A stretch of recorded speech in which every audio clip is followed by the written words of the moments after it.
Good morning.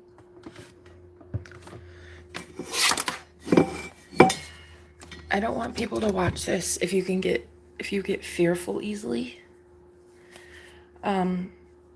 Because we shouldn't be living in fear. Fear is a very low vibration, and no one should live in fear. That being said, I've cried all morning. I've only been awake for like a half hour, not even. And I have cried like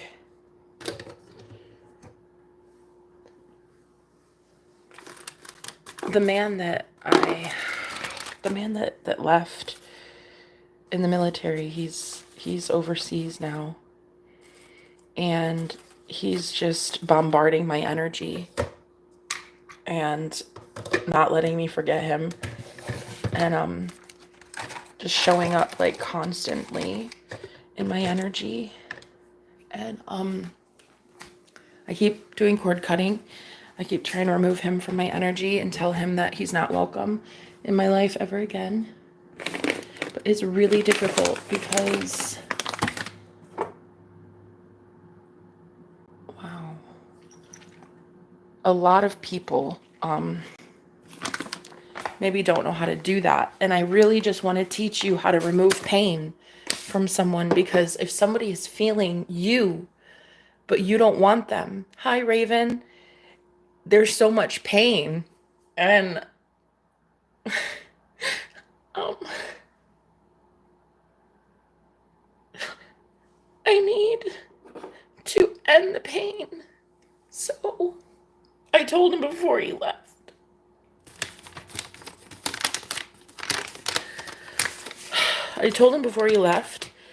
That he's gonna one day want to erase me from his memory. And if he ever wants me to, all he has to do is say the words telepathically, and I would do it. And he told me, I never want to forget you, ever. I don't want to have you wiped from my mind. That's not what I want. And I just knew, because I've been through this so many times, I just knew that one day it will get bad. It will get bad. And he will want to, well, I guess still supposedly he doesn't still want me out of his mind. But that's fine. I'm not the type to take somebody's memory, wipe somebody's memory. I'm not the type to manifest somebody forgetting me. I'm not the type to do something against someone's free will. Like, I don't.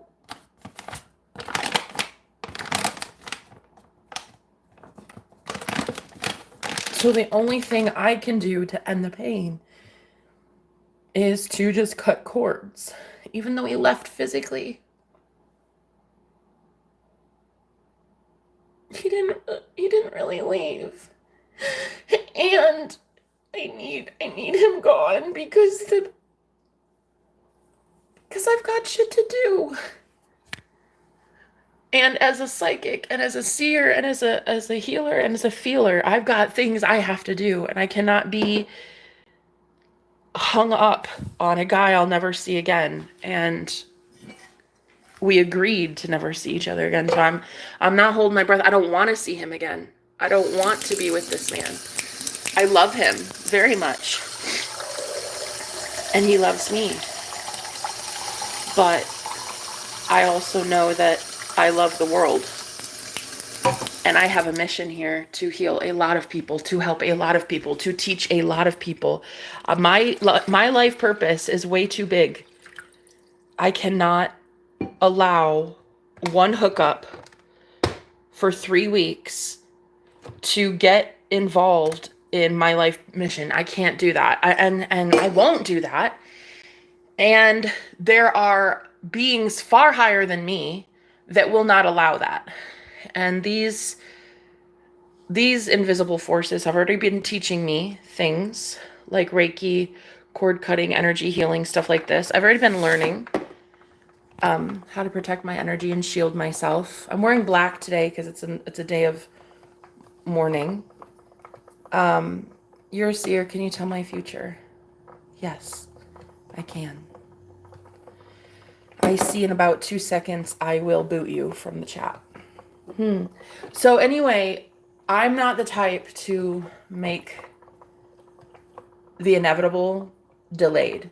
So I'm trying to teach people how to ease the pain in their life the same way that I do mine. This is actually a thing a lot of psychics experience. They meet people at a high vibration because of course they are beautiful and they're love, and the universe loves sharing love and lets them experience love. But then they get this feeling like that is not my person, and you are meant to walk away from that person, especially if you have a life purpose like me. If God is asking you to do something big, you have to do something big. Like, you can't fucking just stop your life purpose because you fucked a guy. You can't. That's not how that works. He can't stop being in the military. Literally, as a high-ranking military official, he can't stop being in the military to be with me. Like this isn't some little like fairy tale thing where we play Disney princess and prince. This isn't that we're in the fucking war. We're in a fucking world war. We cannot just be fucking stupid and ignorant as lovers, as people, as God's people. We can't do this. And so anyway, all morning I have been doing cord cutting. I've been getting him out of my energy, trying my best to forget him. And of course the Matrix doesn't want me to. I hear motorcycles every time I try to do it. He owns a Harley, and so you know how that goes.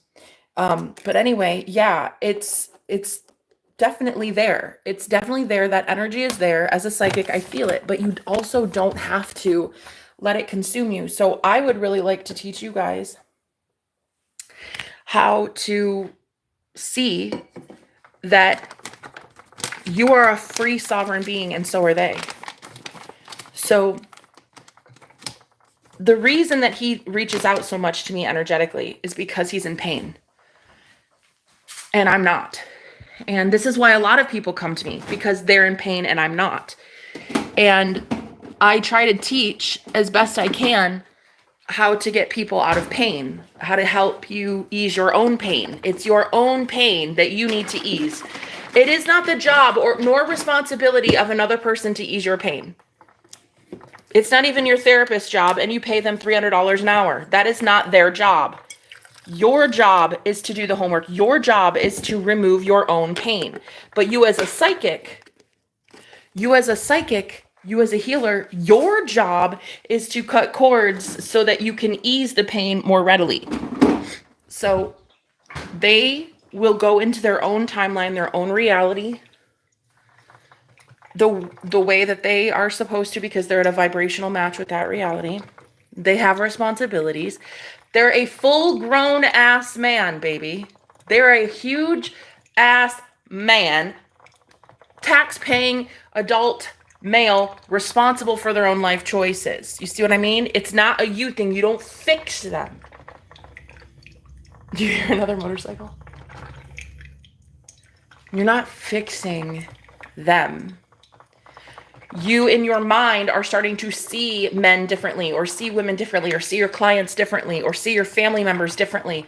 You are now going to be easing their pain in your reality. It's not your job to fix them. It's their job to bring themselves, their version of themselves to you will be the healed version. Will be a lot less codependent. So I do energy cord cutting. This is my favorite thing in the whole world to do, is cord cutting, because it removes the bond between you and them energetically, so they don't have to keep showing up in your reality as the old version of them. Now, if you are like me and you don't want to see that guy ever again, keep doing cord cutting and keep establishing boundaries and telling the universe, I no longer wish to see them. I wish them well. I hope they have a beautiful life. Thank you for letting them bless me. Please let them stay blessed. You can start to envision and imagine them being with a new woman, meeting a new woman, being married. Like in my instance, the guy's overseas, so he's probably not going to get married. He's overseas, but I could see him hooking up with somebody else, going and having fun, meeting some new friends. Visualize this stuff. And I think a lot of people get it twisted that like if you visualize it, you have to see it. You don't always have to. Like the universe knows your intentions. The infinite intelligence that is you, your higher self, understands what not to do to harm you. Like if it's going to hurt you to see that person again, then you will never see them again. Anyway, the irony of ironies is my ex-husband that I divorced in 2019, he had the exact same name as this guy that we hooked up. And it was like, even the fucking outlet today isn't working right. God damn it. Fuck you. Fuck everything. That's how I feel. I'm so, you know what? No, actually, no. I'm going to reject my 3D circumstances. I'm rejecting this. I'm not letting this phase me today. No. I loved this man. This man loved me. And the beauty of it is that he's going to be healed and he's not codependent. He doesn't need me. He's healing himself. He doesn't need me. The ultimate goal of me as a light worker and as a very powerful healer is to encourage every single person I ever meet to remember that they are God and no one else is God. There is no God. There is no God outside of you. So, my goal for myself is to remove the pain that I cannot right now for the life of me get over. And it's not my pain. In a given day, oh my God, I'm so happy, vibrant, high vibrational.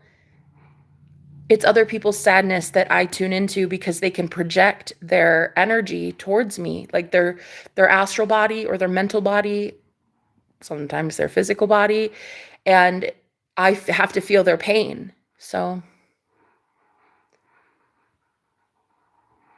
I'd like to pray for all of our brothers, all of our soul brothers who are out there fighting a war right now and missing the ones that they love.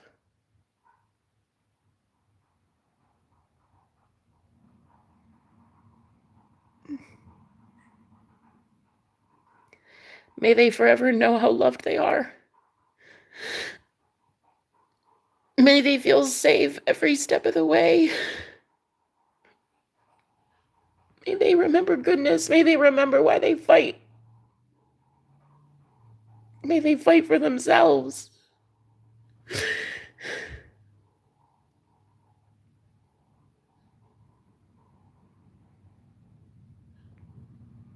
May they draw strong boundaries.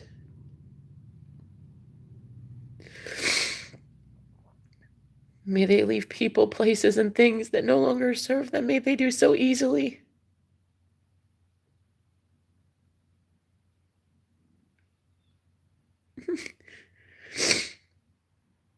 May they find the power within. May they find the God within.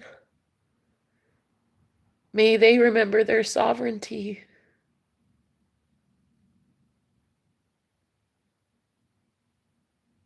And may they remember why they are fighting a war. And if they cannot figure out why they're fighting a war, then may they leave the war.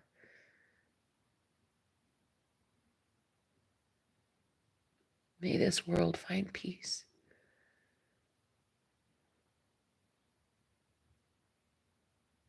May these good men be our peace fighters.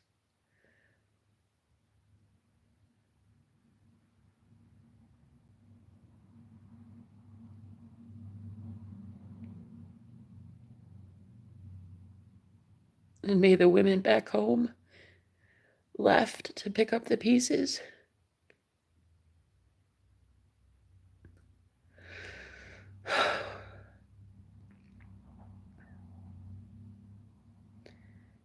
may they remember that they're anointed, touched by God, beautiful,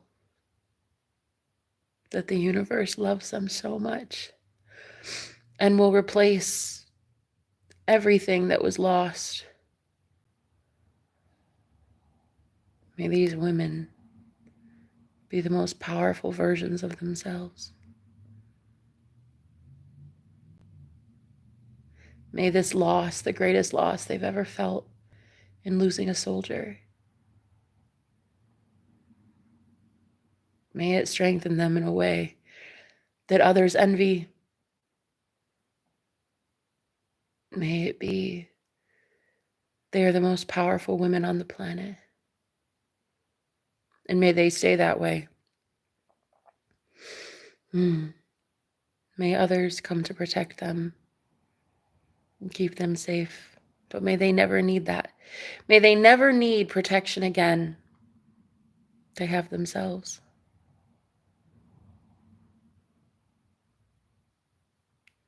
May these women be our strong spine during a world war. May they be the beacon of light that we go to. May these seers and healers and shamans and mystics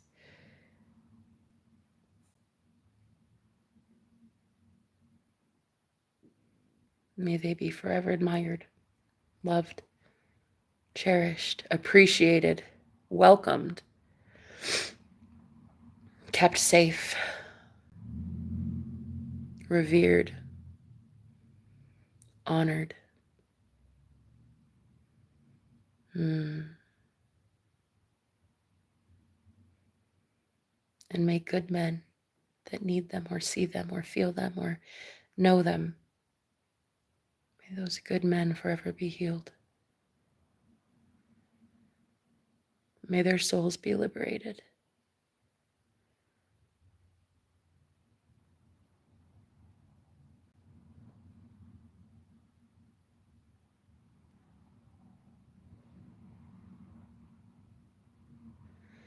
Are men fighting a war currently? They think it's physical, it's not.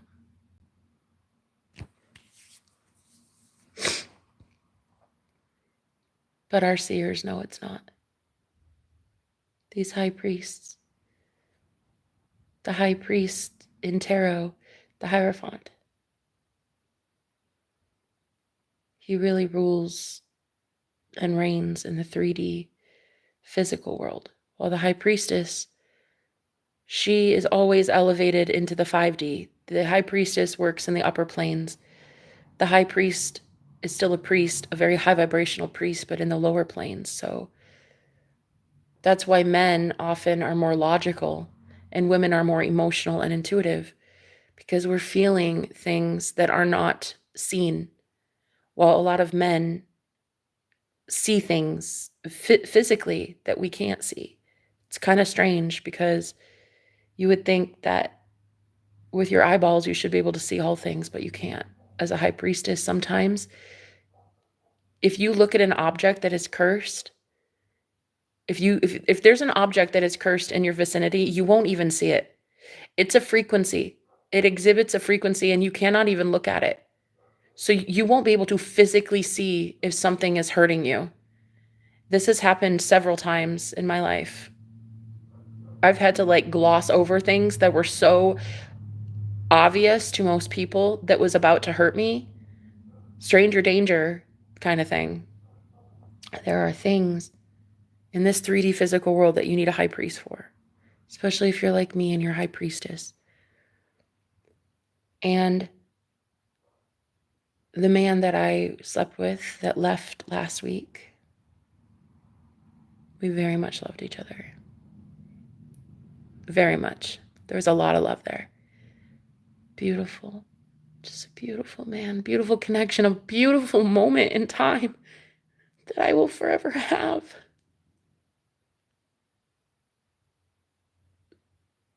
But there's sometimes I don't even want to think about it. I don't even want to think about it, because now I understand manifestation, and I understand the imagination, and I understand that what I imagine will come true, and I don't want to imagine him anymore because I don't want to see him anymore. when you know that someone is not for you, no matter how much you love them. You don't want to think about the memories, especially when you know that that's how you create more memories with that person. But the universe does not put people back together if they're not meant to be. So I think that to ease my pain right now, thinking of the memories and reminding myself that it happened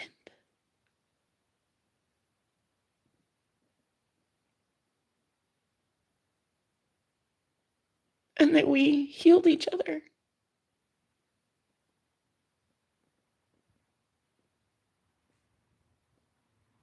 And we saved each other. Sometimes I think that that could end the pain.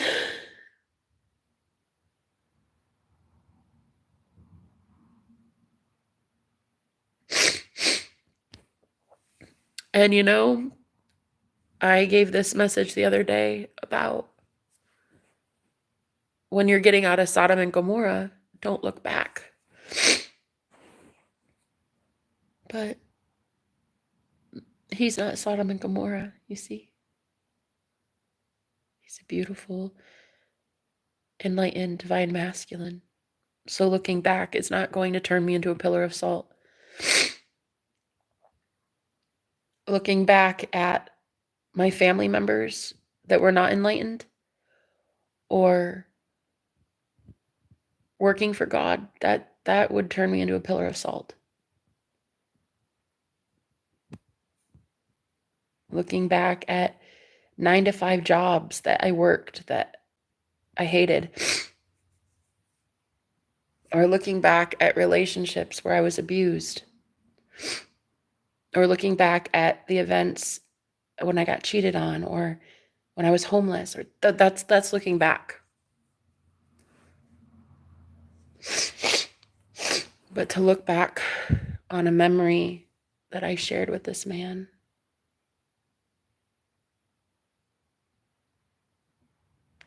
because my roommate last night came downstairs and I was sitting on the couch. And he's like, hey, you talked to him? And I was like, nah, we didn't exchange numbers. He's like, what? Yeah, he's overseas. We agreed not to exchange phone numbers. And he's like, dude, what? Okay. Because he saw us together all the time, my roommate. And it was so intense and we were so hooked to each other that he even thought we were like boyfriend, girlfriend for a while. He was even asking, he's like, are you guys dating? Nah. So to have that just ripped from you, but not ripped from you, it's a voluntary thing. I don't want him. It's not that I don't want him and that he's not a beautiful man. It's that he's not the one for me. That's why I don't want him. He has somebody more tailor-made, more perfect for him. I have someone much, much more aligned with my purpose and my life, my lifestyle, my life belief system, everything. And that's how you have to see it. Like, I know it's really tough because he's a soulmate and my soulmates are all divine. Your soulmates are, well, hopefully, if you're watching me, they're all divine masculines or feminines, I hope. But it is like, I know my twin flame exists, so I can't ever be with someone else. I will never settle. And even this beautiful, high caliber, high class, rich, very, very rich, wealthy dude, he's like, he was fucking loaded. This rich man that is not really rich in spirit. He might have a lot of material wealth, but right now, He's gaining a lot of strength. He's gaining a lot of riches in spirit. And I hope I unlock that for him, to be honest.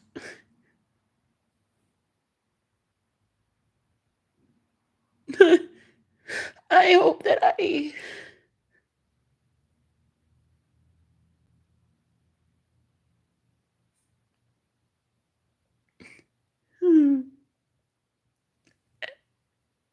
I'm so torn. Because as a seer, I want to see him doing well in a war, and I want to visualize him doing well in a war and winning. But I also, as a woman, don't want to visualize him at war because I don't want him back in my life. I know he's not right for me.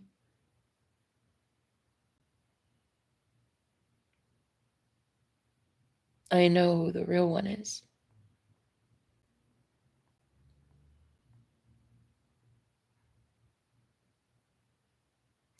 I know who I want. I know who I belong with.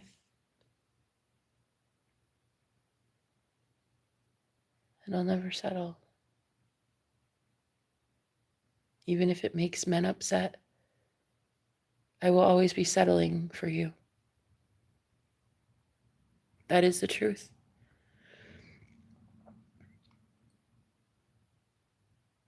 It is the truth. I would be settling if I were with a man that I don't want.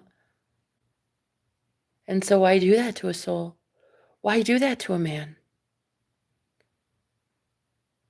Why let a man think that the one I'm holding space for while he's at war is him?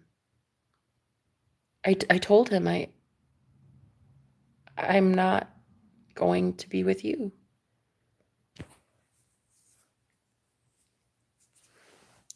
And the sadness is there. I'm feeling it. It's not mine. It's not my sadness.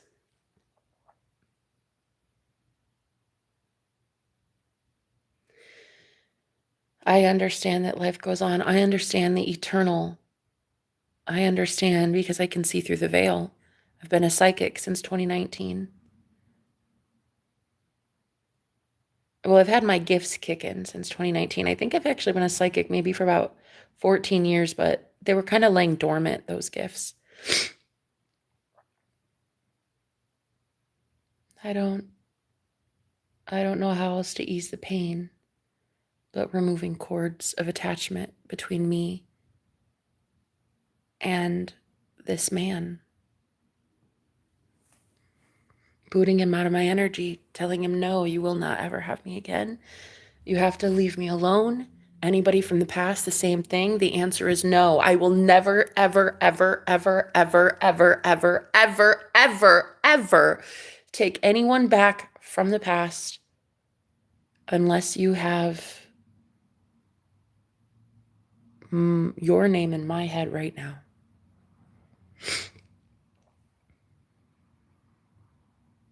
That's the one I'm manifesting.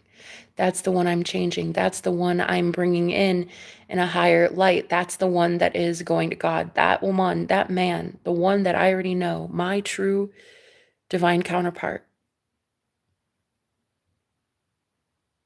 No one will ever be in my life except him.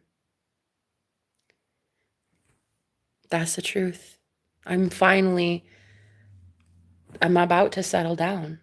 I'm about to finally commit. I'm about to finally be in a relationship. I'm about to manifest this shit for once and for all.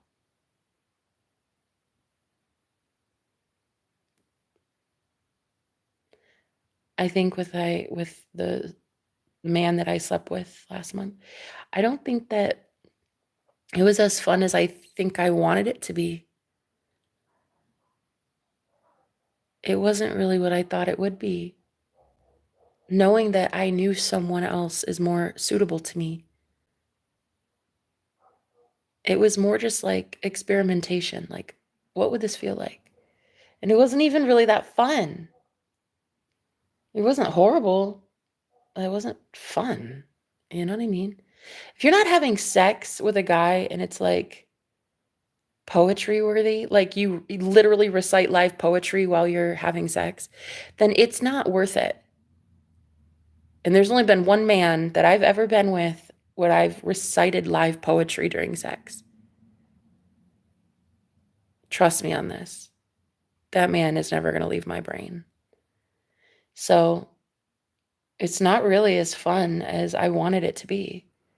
It's not even as fun as I tell myself it was. Like, as I look back, I'm like, okay, it's just fucking. Like, even though I loved that guy, even though we cuddled and had emotional connection and stuff like, but that's it. Once you learn who your twin flame is, like, there is no going back. And I really wish that a lot of my clients understood this from the masculine's point of view too, because like there's no way they can move on from you either. You are imprinted in each other's soul. You're imprinted in each other's mind. You're imprinted in each other's heart. It's not going to just leave because you fuck other people. You know? Doesn't matter. That will literally never matter. Your soul and their soul are forever intertwined. Like, I think that's what I'm learning the most on this journey is like, there is no one else. There will never be anyone else. And I'm okay with that. And even if like, and I think a lot of us, we settle because we don't want to be alone. We don't want to be lonely. You know, we want a warm body next to us. You know, especially during times like this when it's so scary and not a lot of people right now are doing well financially. And there's like this, everybody's talking about like these problems in the world and stuff. And it's like, I get it. I get why a lot of us choose to just have a warm body next to us. But like, I don't, mm-mm, mm-mm.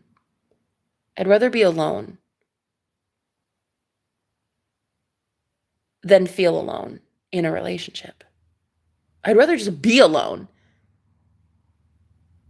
Like, I'm going to feel alone anyway if I were with that guy. He's literally fucking overseas for 3 months at least. Like, that's a long time. That's if it doesn't get extended. That, you know, it's like I would never get to see him anyway. And I deserve better than that. I deserve a man who will be with me 24/7, who has a life purpose with me, who has made room for me in their life. He's got too many responsibilities, too many karmic contracts, too many things that he's agreed to. He's in his own war. And I'm not at war. I lead people after the war. I lead healers. I lead leaders and I heal healers after the war. I'm not still in the war like he is. And so I can't be around him. I can't be with him. And it's okay. There's a lot of men I don't get to be around anymore. And I'm sorry, but I'm not sorry. This is how it is. You will have to go find the one perfect for you. So now the soul work begins. Now the shadow work begins. Now the therapy begins. Now you going to God, you finding religion or you leaving religion. I don't fucking care what it is, but however you find love and however you find light is what you are now going to be required to do, because it is no longer women like me who will enable men like that for the rest of fucking eternity. You will go do your own shadow work and you will go be an enlightened man. You will go remember that ye are gods. You will go remember that you are a king. And I will not have to teach you shit. You will teach your damn self. You have one teacher, and that is your higher self. I am not your teacher. I'm not your mom. I'm not your counselor. I'm here to guide, lead, and heal. But I am not here to be a coddler and an enabler for any man. And that's what it would have to be if I were ever again with a man who's already got soul contracts, karmic contracts with people in the past, and these career contracts as well. He, you know, and I knew this going into it, that he worked for the military. He even said, my soul belongs to the military. That comes first. and it will always come first. And that's good. That's good because you've made an agreement. You've made a soul contract with the US military, and the government does not own your soul, sir. God owns your soul. The military owns your body, just to let you know about that. That's how it is. You're a weapon. You're a paid weapon. They put a lot into you to train you. But your soul is free. You can go anytime if you want. If you truly wanted to, you could leave the military at any moment. However, most men don't want to because dishonorable discharge is a thing, and to know that they left because they couldn't fulfill their contract, a lot of them get really, really angry about that concept. So they stay, and that's fine. Stay because the military paid you, trained you. Stay. Fight for your country. But remember why you're fighting. When you fight for your country, remember that you're fighting for you as well.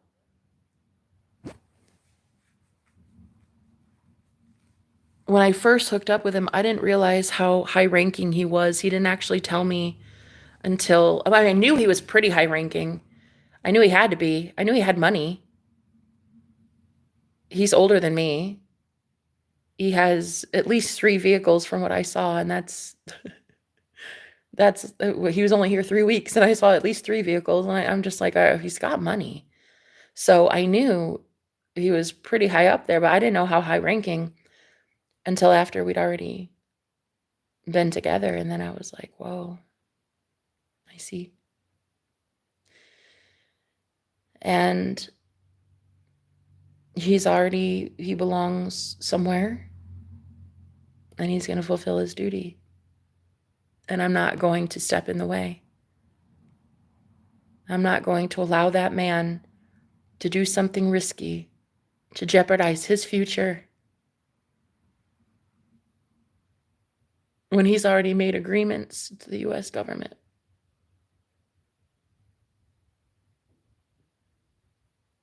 So I'm going to break my own fucking heart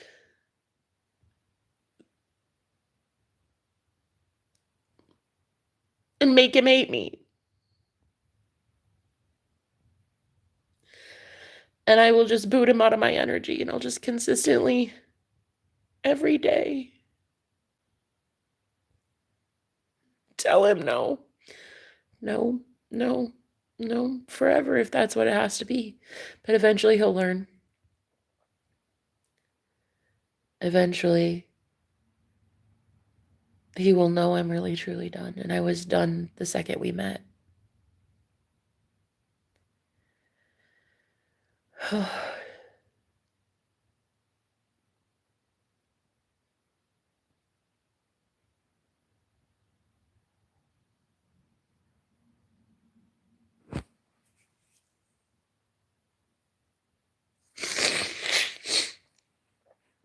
So,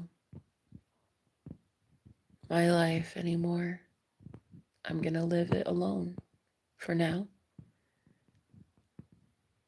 My goal one day is to manifest back the ex that I'm madly in love with. That is so good for me. He's so bad for me that he's good for me. I'm going to manifest that one back.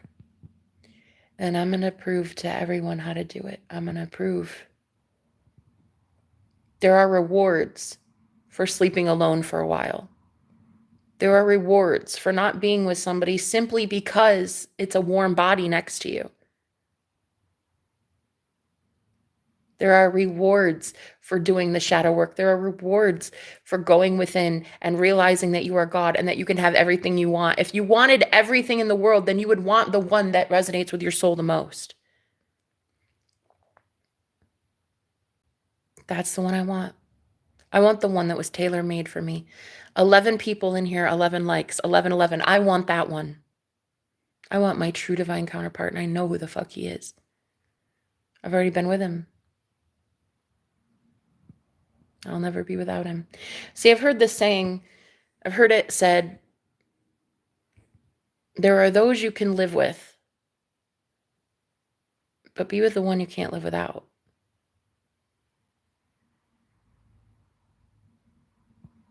And if I have to wait, I have to wait.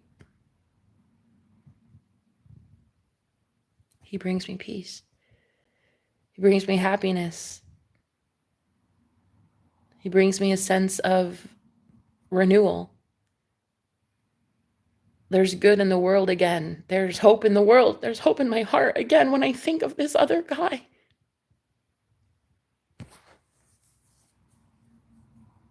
Ghost is his nickname. His friends name him Ghost. And maybe the world will only ever know him as Ghost. Maybe I'll never share his name. Maybe no one will ever see him in my life. Maybe he will forever be a ghost. Maybe. And something about it that scares me. Because I can understand the beauty of it. Like, that too, in a way, is kind of poetic and it's kind of beautiful and romantic, but like, I can't imagine a God of love allowing that for too long. For me to be in love with a ghost, to have an invisible boyfriend for the rest of forever. Because then I meet these other men and I have to constantly be telling them no so I can be in love with a ghost. That's not right either. So I can't imagine that the universe will toy with me like this. I have to believe that if I talk about him enough, if I think about him enough, if I dream about him enough, if I write about him enough, if I think about him and talk about him, and it's going to happen. It has to. I feel like it has to. It's just I'm permeating such a aura of ghost. Like it's anymore. I'm saturating my world with this man so much that it's inevitable. He will be coming to me. He will be back. It's an inevitability. It's how the spiritual world works. It's how spiritual law works.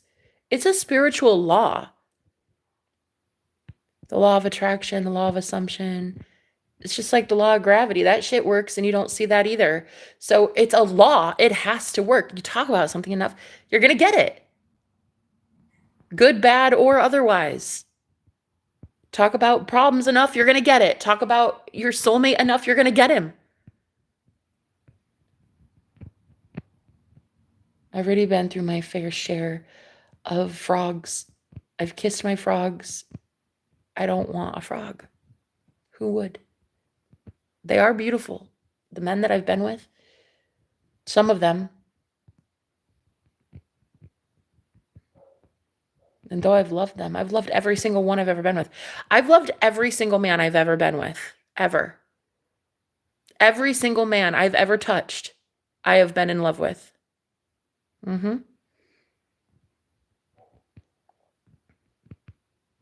So I know my fair share of it's not quite right. It's mediocrity.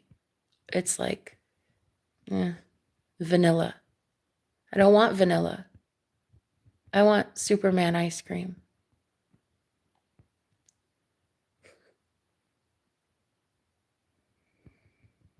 I want my Superman back.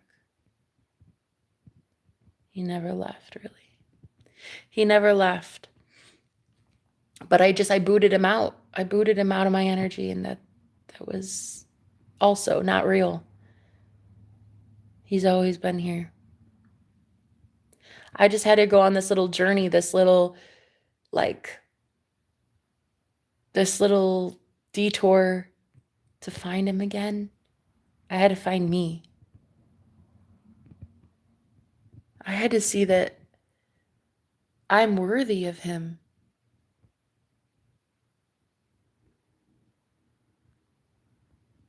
His friend asked me one time,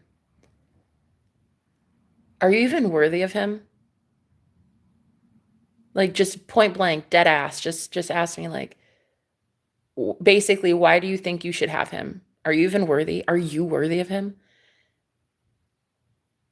It reminds me of that movie, The Hunger Games, when Haymitch says, "You could live 1,000 lifetimes and still never deserve that boy. I'll never deserve the goodness of him. I'll never, I'll never deserve how good of a soul he is. What he is for humanity. What he is as a healer, as a shaman.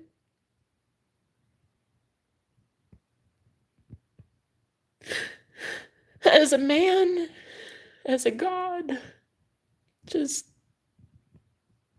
I'll never deserve the love that he gives me, that is so whole and complete. But I want to. I want to deserve it. I want to be worthy of that. And I think the more I go on these excursions, these side quests, these other hookups with randoms, the more I see like, whoa, I am worthy. The last man that I slept with told me that I was like the most beautiful thing and that I deserve so much. It's like knowing that and hearing that from him, that's saying something. Morning. Hey. Good morning. So it really meant a lot coming from him then, because it was no small change. He wasn't some chump. That dude was the most powerful man I've ever seen. And for him to tell me that I, one, healed him, two, gave him hope again. I give him hope for the future. And three, that I'm beautiful and I deserve so much and I have so much good coming in. Like to have that man bless me like that.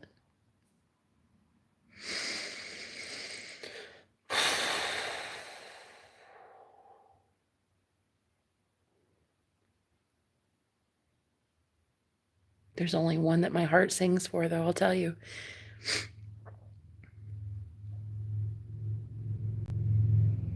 Hear the motorcycle? When I listen, I'm telling you what it is I'm shifting timelines from the timeline where that guy and I, we could have been a thing. But because I'm making choices and directing my focus towards my twin flame instead, I'm now shifting timelines. And so the old timeline is collapsing because my energy and focus isn't going on that anymore.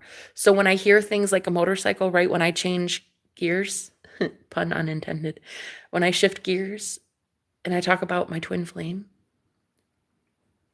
the matrix isn't trying to punish me. It's just proving that one world is ending and another is beginning, the new earth, the one that you've actually put energy and time into, whatever it is that you're trying to manifest. This new timeline is shifting for you. It's just proof that one is dying, one old timeline is dying and another is coming in. Do you see what I mean? So it's not like the universe is punishing you or your matrix is punishing you in any way. Because most people, when they go to manifest, they will say something repeatedly over and over and over again, and then their old timeline collapses and it just kind of like causes a big shit show, and everybody's like, "Go see, this is why I can't manifest shit." It's not that there's something conscious trying to like hurt you. It's not a test by the universe either.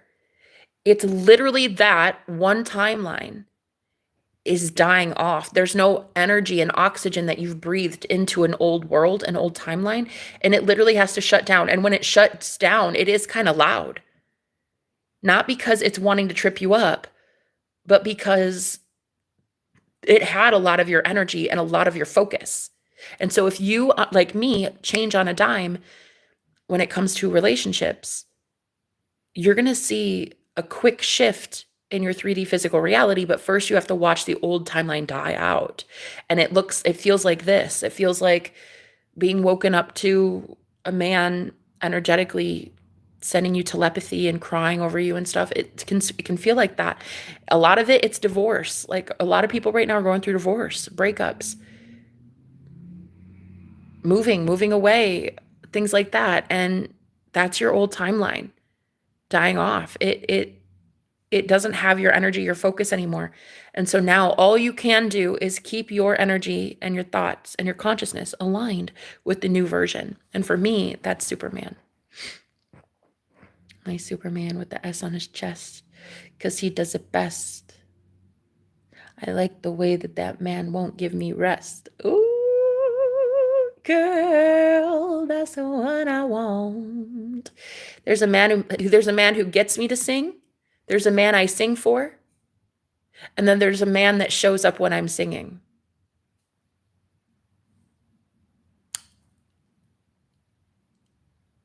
Because the first time he and I met, we met in the kitchen.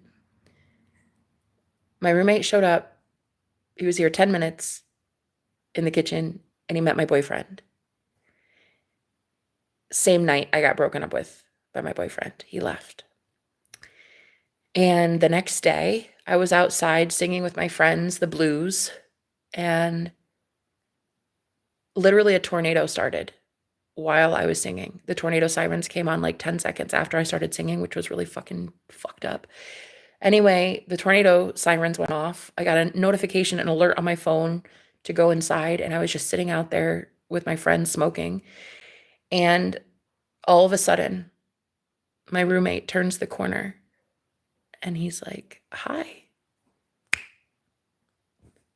And then we had this love affair thing, and I was like getting over my ex. I had just been dumped. I was broken up with, and Superman dumped me. So I don't know what I would say this other guy. He's more like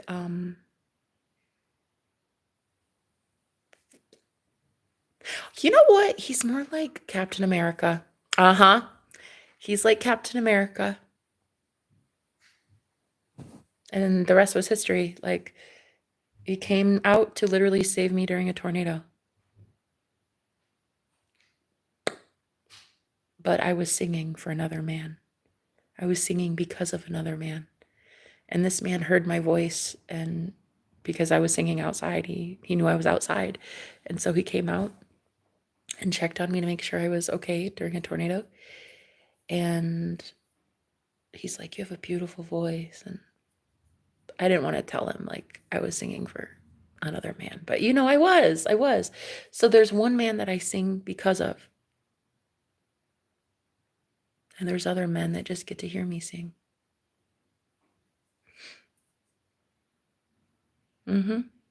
They will always wonder, will I ever find a woman that sings for me? And I want them to find that. I don't want them to always wonder that. I want them to have that. I want them to find that. I want these men to find the woman that's singing for them. And when I know that it's not me, I just say I'm sorry, and I move away.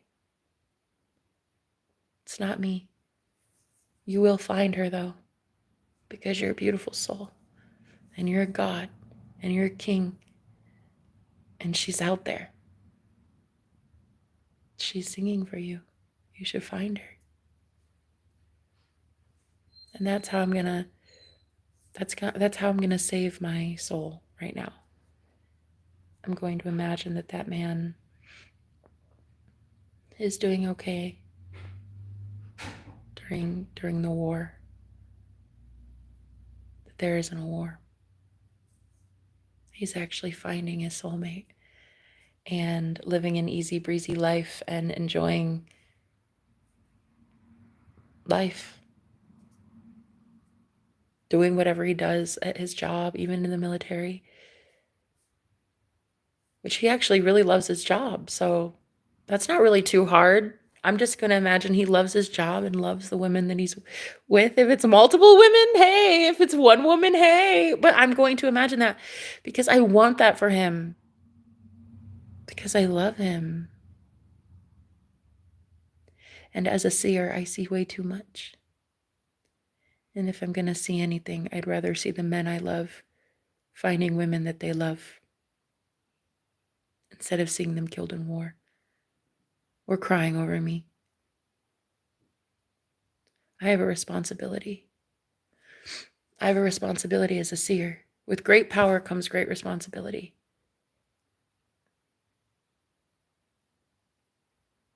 God, there was not a fucking better hero than Captain America for that guy.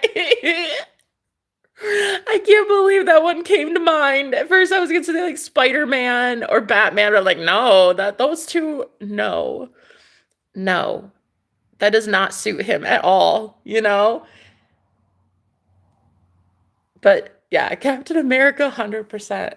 Yeah.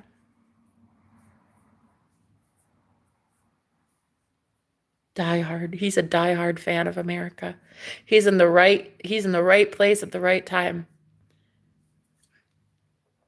He's a very strong captain team leader. Captain Team America. Yeah.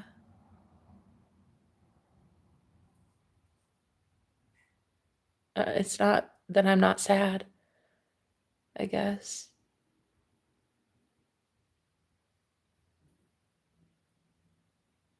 It's that nothing has replaced it yet.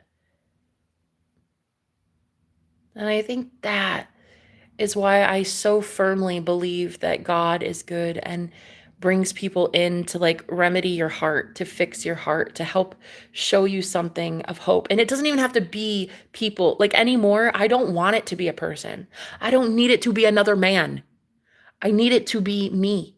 I need it to be butterflies. I need it to be good news when I call somebody at a call center and I get told, "Yeah, it's amazing. We're able to help you. I loved it. I loved helping you. Got you the best news ever today." That is the thing I want keeping me warm at night. When I go to a store and I see a mother and her child and I have money in my bank account to be able to pay for their food, that is what I want to be able to keep me warm at night. Not a man. Doesn't need to be a man. When I'm walking on the street and I see a puppy that I just talked about the day before, and I'm just like, what? Are you serious? Like that's a Shih Tzu? Oh my God, yeah, I just literally said that. So crazy. That that is my soulmate. Not the dog, but the gift. The seer. I'm the seer. And I can see better when I'm not attached to a man who's crying over me. I'm so much better as a seer. I'm so much better as a leader and as a woman and as a soul when I'm not letting people cry and mourn over me. Not in my reality. I don't want anybody crying over me. My family that I don't talk to, I haven't talked to anybody in a really long time, but I haven't seen anybody since 2021. I haven't seen anyone in my family since 2021.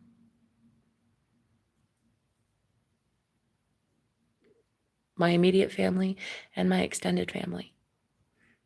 Hi, Opal. Thanks for being here. Thanks for being here, Raven. Thanks for being here, guys. I don't want anybody crying over me when I'm not in tears. Normally. This morning I am, but normally I'm not in tears.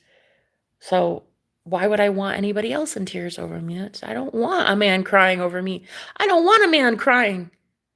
I don't want a guy sad. I don't want someone in pain. And if he doesn't want to wipe his memory of me, then I will wipe my memory of him. I'm not the one to steal free will. I'm not the one to just do some spell and like make the guy forget me. He told me he didn't want to forget me. So, okay then. I will forget you. And if I get really good at it, and you start to get sad and project your energy my way, I will kick you out of my energy. Not because you don't deserve my energy, because you do. You're love. You deserve love. But because I don't want to feel pain. And I don't have to feel pain ever again.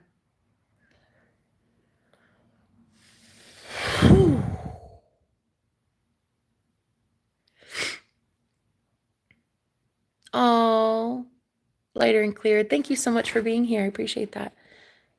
I like your live. Thank you.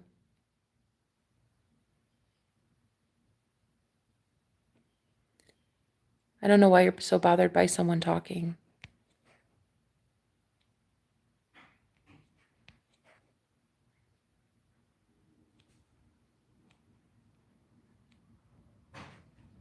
Hi, Prod. You deserve better. Trust on God. I do. Both of those things are true, and I absolutely know it too. Hey, hey, gaming. How are you? Hello. I'm not. Oh, okay. Cool, cool. Italian. That's awesome. From Italy.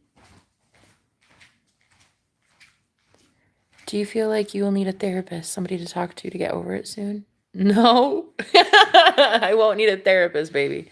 Have you been listening to me? I'm my own therapist. Maybe it's a reason his name was Ghost. Oh, that one? Yeah, no, for that guy, I probably need a therapist. Honey, for that man, the whole world needs a fucking shrink. Hey!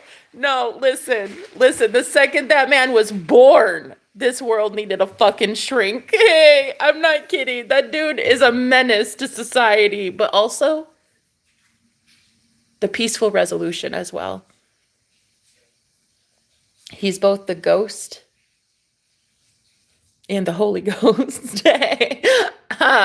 No, really, I mean it. Like his nickname is Ghost, but when he does a magical reappearing act, I'm also going to be able to nickname him something else, like the Dark Knight or something. I don't know, but there's going to be a really nice welcome home party that I give him when he comes home. But yeah. Yeah, his nickname is Ghost. No, it doesn't make sense. I know. I look, hey, the the irony is not lost on me, okay? It's not. Maybe there's a reason his name's Ghost. Maybe his friends know something that I didn't at the time. I love how she said anything to get some pussy. Well, technically, I really wanted it, so it's like a kind of a two-way street. But I also didn't lie to him. He didn't lie to me. So let's not go too far into that. Opal, it's so great to see you again. I haven't seen you in a really long time. How are you doing? Uplifted, please stay calm. Girl, I don't know anybody more calm than me. So honestly, with the shit I've been through, I don't know why you would give that piece of advice. Like, it doesn't make sense to me because I'm legit the calmest person after what I've been through. I should be in the fetal position. Any other person would be in the fetal position, rocking back and forth, sucking their thumb after what I've been through, girl. I don't know anybody calmer than me, to be honest. Where are you trying? We are trying to bless the beings and souls who are caught in the matrix and hold space for them. Oh. Hi, Anon. How are you? Oh my God. Isn't Raven like the most beautiful thing you've ever seen? Oh, that's why she's on the God Mod squad here with the blue wrench of Thor. That's why she gets, yeah. Yeah, I've been busy with work. So cool. Awesome. Okay, work. That's job security, baby. That's awesome.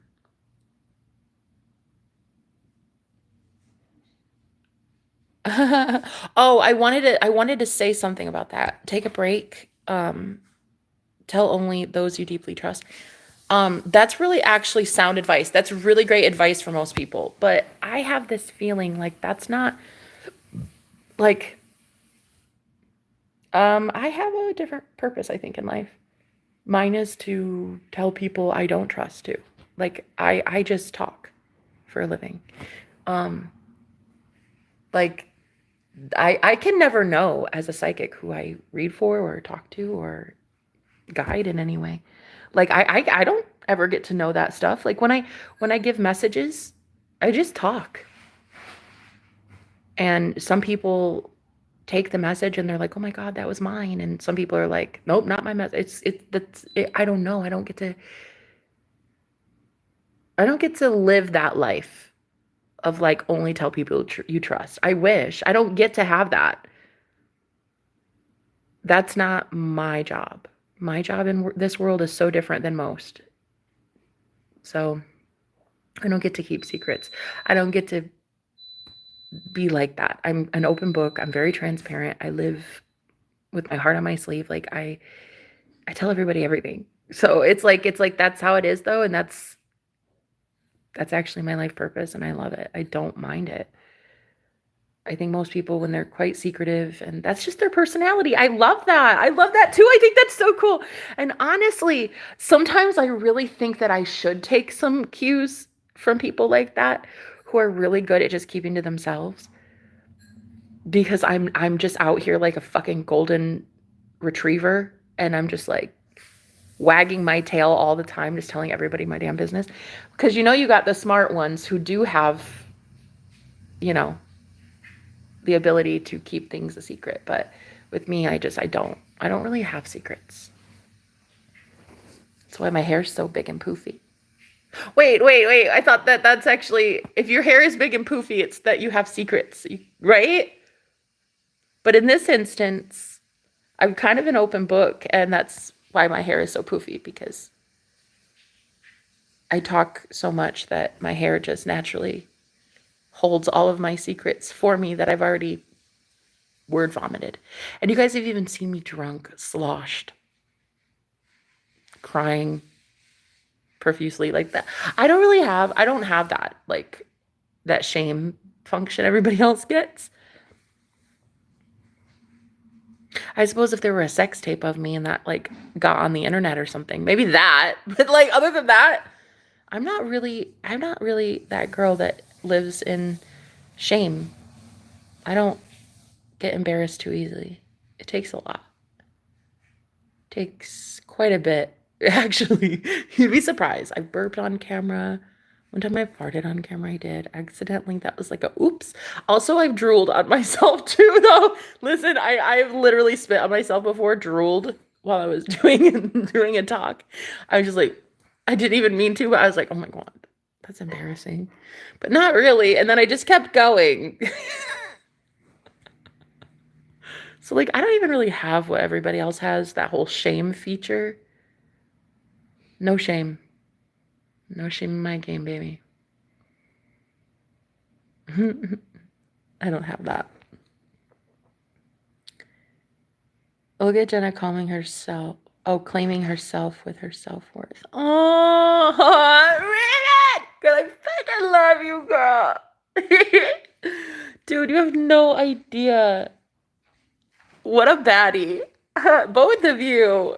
Yeah. My roommate here, I'm gonna name her Raven Star too. She's giving Raven Star vibes. You guys are just so awesome, both of you. Hi Fawn, how are you doing? Oh, I love your name. Fawn Remy. I freaking love that. That's beautiful. I I think that the way that I woke up with that like depression, it wasn't even my sadness. It was his. And I just needed to like clear it and just be like, no, it's not mine. I don't want it. No. You know what I mean? And it's okay. It's okay. I think that it's so beautiful when you can look at love and know that every single thing is a learning experience. And that it's all about intentions. And you like his intentions are not bad. To need pain relief and he knows I'm a pain reliever, like that's not bad. There's not bad intention. So it's not like I'm about to like punish him or anything and be like, fuck you. I'm just gonna naturally be like cutting cords and being like, no. His intentions are not bad. They're actually really good intentions. And he's not a horrible person. It's just, it's hurting me. The pain that I don't want to feel anymore, you know? Dude, if it starts storming right now, literally as I'm talking about that tornado warning, that would be insane. Yeah, he came out during a tornado warning to come rescue me. I'd only met him 10 minutes the day before. And he came outside and he was like, "Hi." And I was like, "Hi." He's like, "So are you okay?" And I was like, "Yes." He's like, "Do you hear the siren?" Oh, yeah. He's like, "Well, that's kind of a big deal. Normally, when those come on, it means get your ass inside." And I was like, "Right. But we're good though. I'm a psychic. And I know that we're not going to get hit with a tornado. Okay. We're fine." And so I just sat outside singing more with my friends. And then he was just standing there. I didn't know it, but he was protecting me the whole time. Like he is that. I didn't know that at the time. I just thought, what a creeper. So I'm just like sitting here singing with my friends on a live stream during a tornado, and he's like, I'm like, "Okay, guys, I gotta go. I have to go because somebody here is annoying me." And then anyway, we went inside, and I said, "Would you like a cup of tea?" And then that was it. Rest is history. And then we hooked up and had fun for like a month, and then he left, and it was sad, but it was okay. It's okay. He's going to do really amazing things, and I just seriously cannot. Well, I would like to say I can't wait to see what he does, but I can't see what he does. We'll never see him again.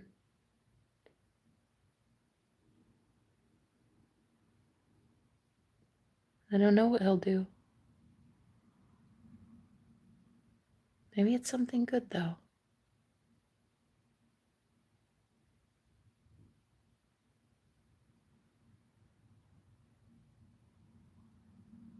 I don't know.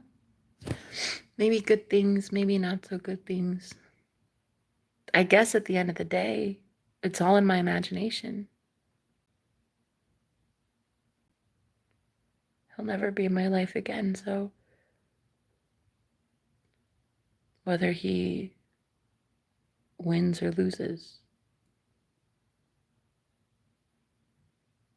lives or dies,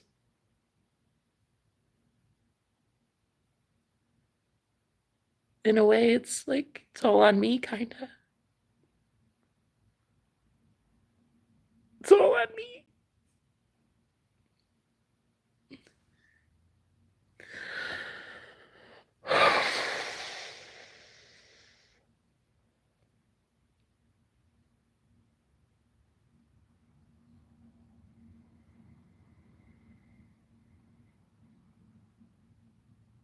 Why do I smell cannabis? My roommate doesn't smoke, I don't think.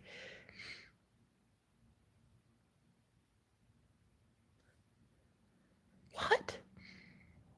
Is somebody smoking and watching me?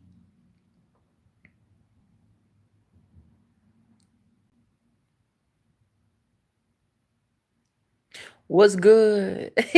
Lil Razy. What's good? Bro, I love your name. Fuck yes. Thank you for existing. Lil Razy. Lil Razy, are you a little hazy? I'm smoking. Oh, is it you? I smell ganja. I'm not fucking around, bro. I'm not only a seer, I'm a smeller too. That's why some of you, I'm out here like, look, hello. Do you guys realize that you legit have ex-girlfriends from the past that I can smell from here? Like, girl, go somewhere. I can smell energy. I can smell like death. I can smell ganja. I can smell weed. I can smell the Mary Jane plant all over you. You must be litty like a titty. Because I feel real good too. When I'm around you, I get high naturally. Mm-hmm. We love you. Oh, I love you too, babe. I love you. It's so much easier to love everybody when I'm this high. I'm only high because Toward the Terra is high. Dude, I feel so high right now. I smell that ganja. I smell the herb. I can't believe that. Wow. I smell it. didn't actually. Well, it's gone now, but but the buzz that keeps on giving, baby. Oh, let me have some. Gosh darn it. Why don't you ever Oh, I know you want me in Canada though. You want me to come to Canada. Do you guys have legal cannabis in Canada? Look, I if there's one thing I would want in Canada, it would be that then. No offense, Tara. You're second, but it would be ganja first. Sorry, but I barely know you. But it's ganja, the herb, the smoke, the holy basil. Okay, that's number one. And then you would be also probably what I would enjoy in Canada. But yeah, no, I'm not going up north to Canada. I'm probably, if anywhere, I'm gonna go back to AZ. I want to go back to Arizona so bad. I feel like there's just this place in Arizona. My soul belongs there, man. I can't figure it out. I feel like my soul belongs on the West Coast. I'm such a free bird. I need to be over there with the rest of the gypsy hipsies. There are about 25 dispensaries in my city. Oh, shit. Last year, my neighbor 5 doors down could smell my plants in the backyard. Oh my gosh, I fucking love it. 25 dispensaries for 150,000 people. They're like convenience stores. I'd be happy in the desert. I could see that. Oh man. I remember when I was rolling in the tumbleweed. Listen. Oh my God, you're making me so happy right now. Thank you for being here. Anyway, I'm making me happy right now. Thank you for being here, Jenna. See, because guys, that's what it is. You shouldn't have to have somebody else making you happy. We gotta make our own damn selves happy. I can only be around people who want to make themselves happy. It's quite a personal question, but like, how often do you make yourself happy? You know if you know. How often are you out there taking care of your own magical needs, honey? Are you riding the unicorns often? And are you also riding other things often? I'm just saying, it should be something you do often. But no, honestly, there's so many enlightened Buddhas that would be like, no, masturbation is a sin. Don't do that. But then me, I'm like, girl, but I own 2 vibrators though. Trying to invest in a third. Wonder what I'm gonna name him. I think I'm gonna name one Brutus. I go through this phase where I will like I will just remember like some of my past exes and like how whichever ones are my top favorites, I will just name my vibrator after my ex. But lately I've been just like clearing out all the exes from Texas, and so my vibrators don't have names right now. So I might have to come up with one. No, it's like I don't need a man. I don't need a man. I need me some ganja. That's what I need. I need me some. I don't need a man. I need me a woman, and her name is Mary Jane. But no, really, I'm not kidding. Like, you know what I need? I need me an edible. Oh God, those edibles are life changing. But here in Iowa, it's TCHA, and it's not quite the same. It's still hemp derived, but it's not as powerful as the shit they had in AZ, man. Ooh, I would get baked like a Christmas cookie. Arizona man, Arizona man. That's where it's at. Iowa's a little bit different though. It's like it's still hemp derived, but it's like it's just not. It doesn't hit like the AZ. That one hits different. Arizona hits different, baby. I'm convinced that it's as good as shit as California because it's like right next to California, and I think that they know what they're doing. It's almost like we can just smell the weed from California, and we in Arizona when I was there, like, that shit was potent. Potent at a dispensary. Like, yeah, just like at a convenience store. Like you just go into a dispensary, boom, give them your ID, and then it's like, hey, okay. And that shit was so. Can you take me higher? Ooh. I need to go back to Arizona. I gotta get a ride back there. I'm like 1,000 miles away. Do, do, do, do. Maybe I'll start manifesting that because the only thing I'm staying here for is Ghost. And honestly, Ghost can find me in Arizona. His nickname, my boyfriend's nickname is Ghost. It's like he can find me somewhere else. Shit. He can walk there. Damn. Damn if I care. I want to go back to AZ and I want to get hazy. Rolling in that THC. Oh, because I love how it gets me to rapping. I actually do rap a lot when I'm high. It's kind of insane. I am like the fucking goat. I'm such an underdog when it comes to rapping and singing. When I'm high, when I'm sparked up, that's it. That's it. I'm telling you right now, I can have a whole album written in one day. If you just give me an edible or two, I will be like gone, honey. And the songs write themselves. It's kind of insane, actually. I'm not kidding, guys. There are about 15 albums in my head that as a songwriter, I just need some marijuana. And if I can get back to a place where it's legal, like AZ, all that ganja.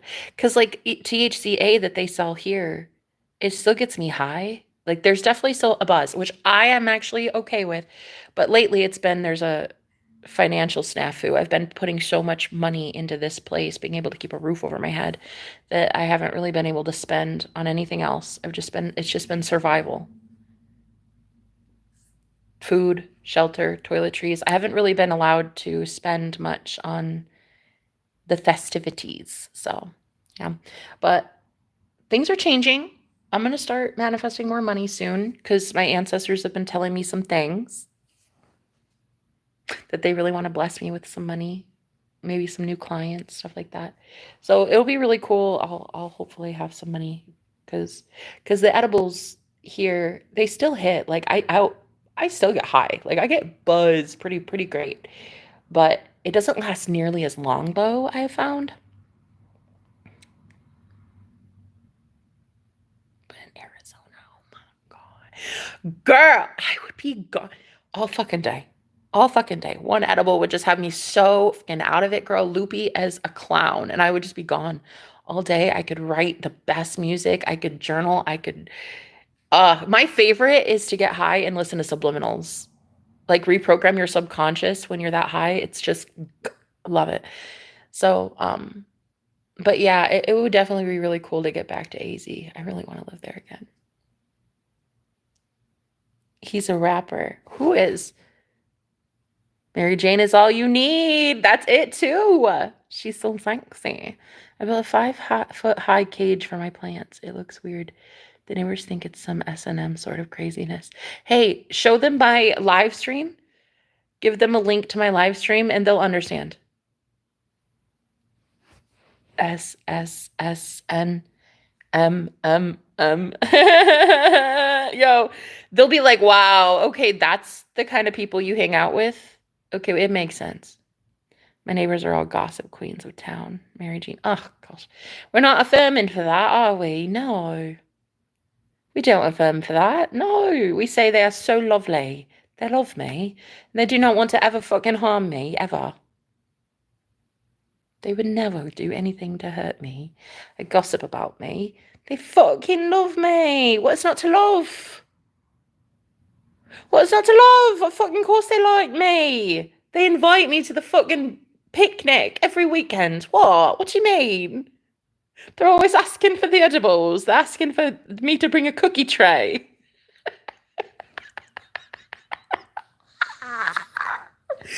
was asking me, could you bring those brownies? I felt like they were so delicious, those brownies. I don't know what you put in them, but oh, they were lovely last time.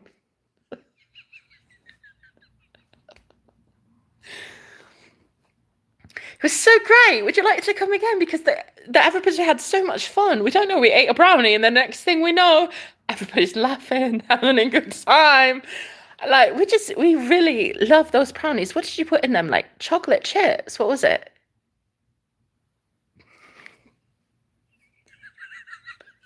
Look, I would never. No, guys, don't go out here ever giving anybody pot brownies without their permission. Fucking ever, first of all. That's poison. That's like poisoning somebody. Don't fucking do that. Ever. Literally ever. Same with the X-Lax shit too, because like there's this thing going around that people who try to steal your yogurt in the fridge at work, people put X-Lax in.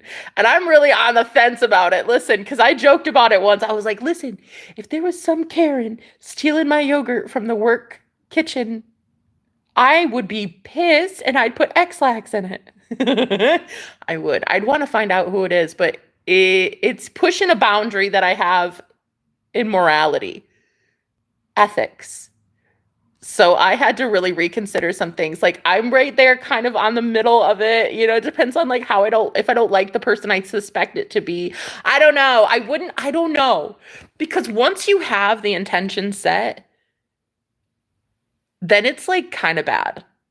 If it's just like you put X-Lax in your yogurt to find out who the culprit is, that's one thing. But if you think it's somebody and you're doing that shit just to hurt them or something, yeah, then it's playing with something not so great. You know what I mean? So it's kind of for me, I'm just kind of like, yeah, I'll leave the X-Lax to myself. More for me if I need it. And I got it for days and I'm so happy about that. But I don't have to go give it to a Karen. She can just stay a constipated prude. But anyway, yeah, no, I've noticed that. Um, did you mean to hide him?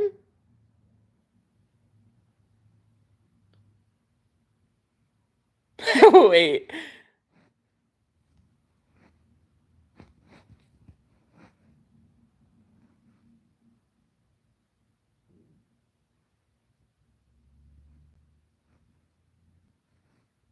I don't I don't think did you mean to hide him? I don't know. I don't know.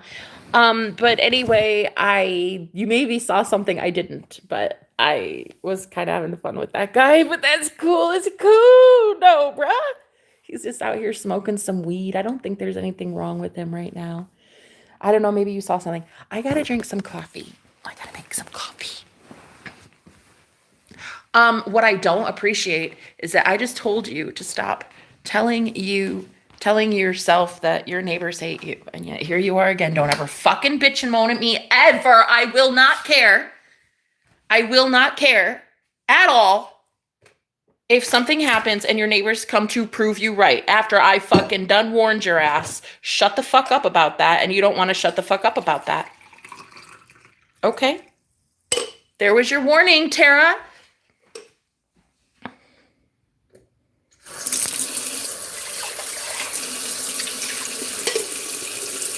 That man's high on Jesus. Woo! Damn! There it is, girl. There it is. Though it pisses me off. Though I sit here and give this man insightful knowledge, and the first thing that happens is he says, "Nah, everybody still hates me." Whatever. Boy, bye. Boy, bye. Good the fuck bye. Listen to my coffee machine gargling at me. Even my coffee machine thinks I'm hilarious. You hear it? It's laughing at you, Tara, at your life choices.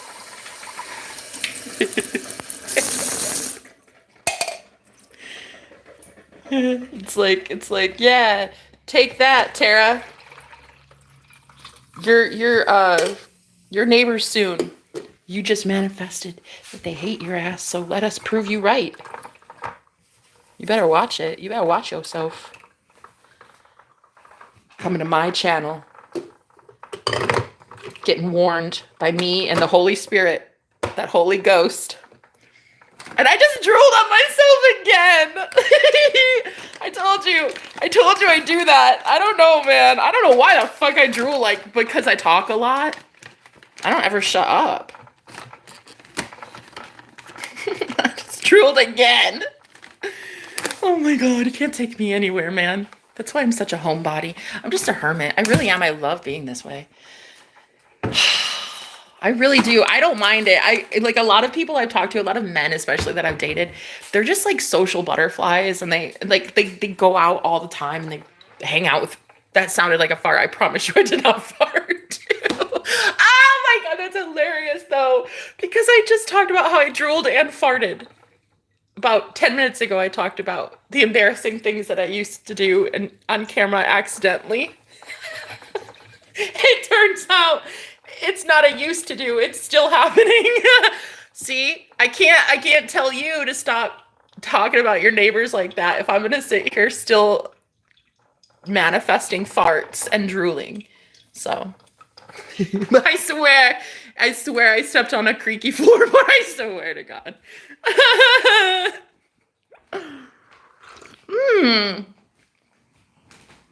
Thank you so much, baby. You're pretty too. You're pretty too, honey. I'm sure. I can't see right now because I'm a seer, but I'm not a seer in that I can see your profile picture. But I'm pretty sure you're beautiful, and I thank you for the compliment. But yeah, what was I saying before I drooled over myself? It's something important. I think it was about Mary Jane. We were talking about marijuana. Always important. That's my life goals. Life goals again. One day to have that income coming in that is it just flows and flows and flows. And then I just have plants that grow and grow and grow.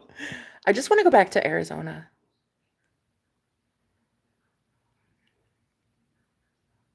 That place was just hot as hell. Okay, 110 in the summer. Like, fuck that. Fuck that. You can't even go outside in that kind of weather. Oh, that's what I was talking about, being a hermit. Yeah. Okay, so I'm like a hermit. I don't really go out much. I really don't. I go to my backyard. I maybe go to walk in the neighborhood, but that's it. I don't really go party. I don't get out much. Like, not really. I have groceries delivered and stuff, so I basically just kind of live like a Snow White kind of life, you know? I don't even have a car, so it's just like I just chill out around here, and it's cool. I'm not even mad about it. Like, my life is pretty fucking good. But yeah, when it comes to like, I would love a car to get to AZ though. I'd love to get me to Arizona. I have 2 duffel bags and a suitcase. And I don't know if you're allowed to take that on a bus. I don't know, but I really want to go back to Arizona. We'll see. We'll see if I'm ever bold enough to do it one day. But yeah, the only thing that had me staying here was my boyfriend, Ghost. But since he's a ghost, he can basically find me anywhere. That sounds horrible. He's not dead. He's very much alive. But actually, a lot of people don't think so. A lot of people think that he's an imaginary boyfriend and I'm talking to myself. That's kind of true. He's very much imaginary right now, but I have this lifelong mission to make the invisible visible. So, as a psychic medium, a psychic extra large, what I normally do is I will tell myself every day I wake up something that is in the unseen that isn't proven yet. I will make it known. So if it's like money, if it's like a deposit in my bank account, I'll be like, oh my God, I have so much money. There it is. It came in. I'm so happy. I got the deposit. Oh, yes. Great. Or I'll visualize myself like buying edibles. Like, I really want to get these oatmeal cookie edibles from the dispensary. Oh my gosh, I wanted so fucking badly. And so I'm like, literally, I can see the brown paper bag and everything with my name on it. I can see it on the porch step and everything. Like, they literally just deliver it right to the place. And I'm like, okay. I am an alchemist. so I can take something that is unseen and alchemize it and bring it into the real world. I'm a manifester. I can do this shit. And so I actually same with my boyfriend Ghost. He's not really invisible. He's a real man. He's a real boy. Honey, that man is all man. 100% man. Very much real man. And that is going to be next on my agenda to manifest into the physical world because your girl wants to get laid. So, and when I want to get laid, the whole universe conspires in my favor to benefit my vagina. And when my lungs want to be blessed by the green gods of Mary Jane, the same thing will happen because the universe loves me, baby. And it loves that I love the green ganja. Okay? Same with my oatmeal edibles. Like when I speak and I want to start rapping or singing or scripting or just coloring in a fucking coloring book, the good Lord provides, honey. The good Lord will provide that shit for me, okay? It's just, it is how it is. You just have to trust that the universe wants what you want, including some herb, because the herb for me is so healing. It really is. Mary Jane for me, I freaking, I'm pro 420.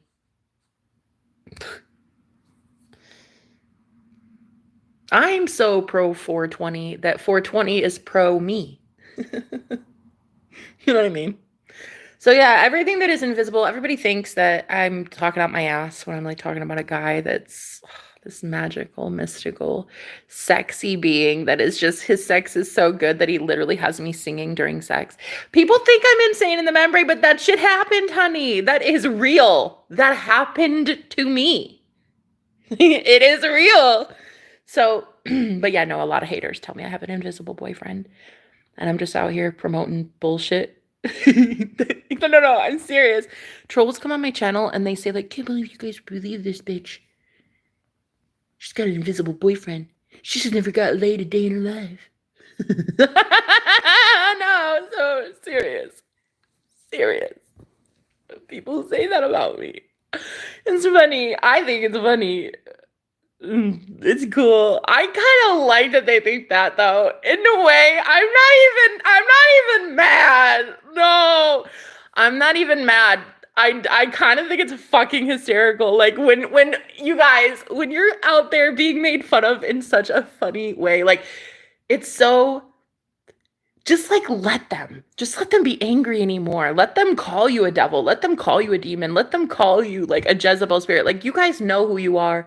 Let them call you whatever they want. But yeah, so many people, I've had that. They're like, shut the fuck up, bitch. Nobody wants to listen to you and your fake ass boyfriend.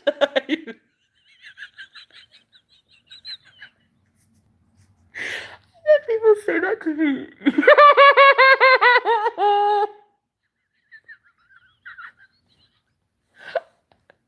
First of all, I'm not going to shut up. Second of all, he's only invisible for a little time until I manifest him. But again, what I like to share and show with you guys is that if you can see it in your imagination, if you can visualize it in your imagination, it will happen. The future is literally your imagination now. Whatever you're imagining now is going to happen in your future. You think about that shit enough, you see that shit enough, you will see it in your future.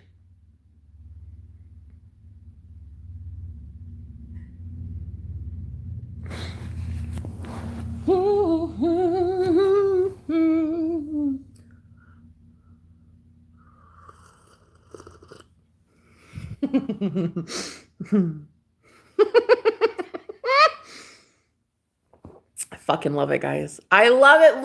Look how fucking good I am at manifesting. Hey, look, the second I'm happy, the second I'm out here drinking my coffee, talking with my friends, having a good ass time, in come the trolls. I love it. I fucking love you, troll bots. I'm gonna tell you why I love you so much. Honey, you help the algorithm put money in my bank account. And I thank you for that because mama's got to get her some edible oatmeal cookies. Okay. So listen, I thank you so much for putting the money right in my bank. It's like the more trolls I get, the more the universe blesses me.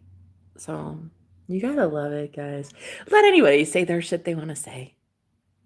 I got an invisible boyfriend. Technically, he is invisible. Mm-hmm. You can't see him, and I can't see him, not physically right now. But I will be doing something very physical with him soon.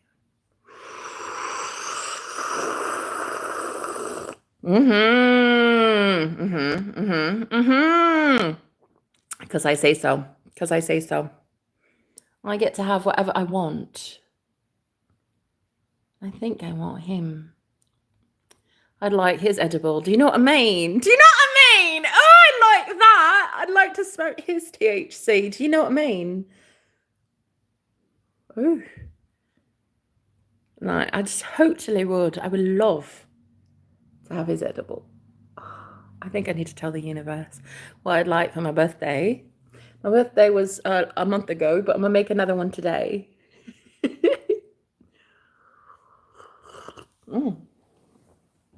Is it? What would you prefer I talk about?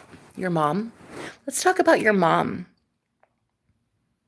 Let's talk about your mom, Burnt Wood, and how she accidentally keeps giving you the Wi-Fi password so that you could play your little Xbox thing.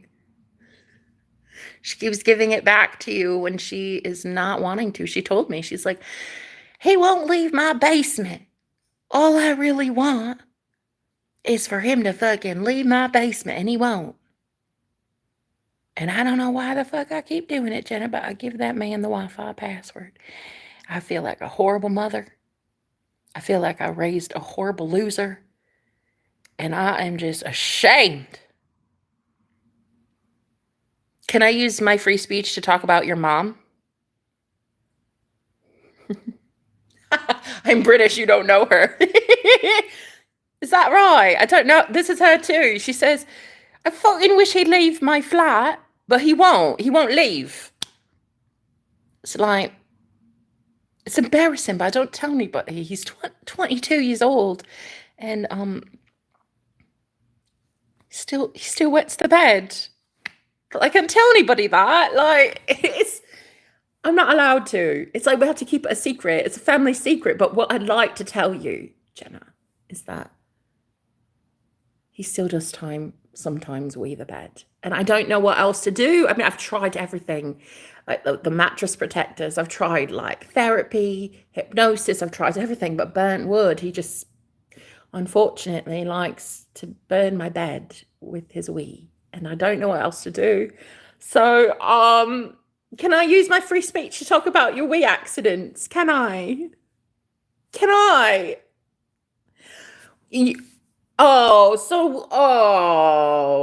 at this poor little sap.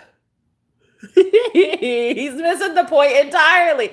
You guys, he missed the joke. He missed the joke because he was out here instead talking about my accent that isn't British, and instead missed the entire fucking plot. What a sad sap, huh? Go somewhere, you wee little boy. Get reported. Get reported. Harassment. Harassment. She's talking about my mother. Mommy, it's harassment, right? Is it? Mommy, this American woman on the internet has fucking free speech. Mommy. She has free speech and a vagina, and she thinks she gets to talk. Does she think she can vote? Oh, hell no. We're letting them do that now? Mommy! Your mom called, baby. She said, will you please tell him that I made him lunch? Does he want his crust off of the PB&J? Or does he want me to keep the crust on? Can you please tell him? So I needed to tell you. She called and she wanted to know, do you want to be a boy today or do you want to be a boy today? Because you know sure as shit you ain't gonna be a man.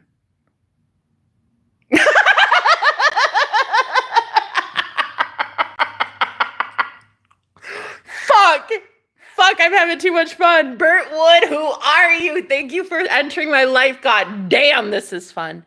It is fun to know you for about 30 seconds, says every woman ever.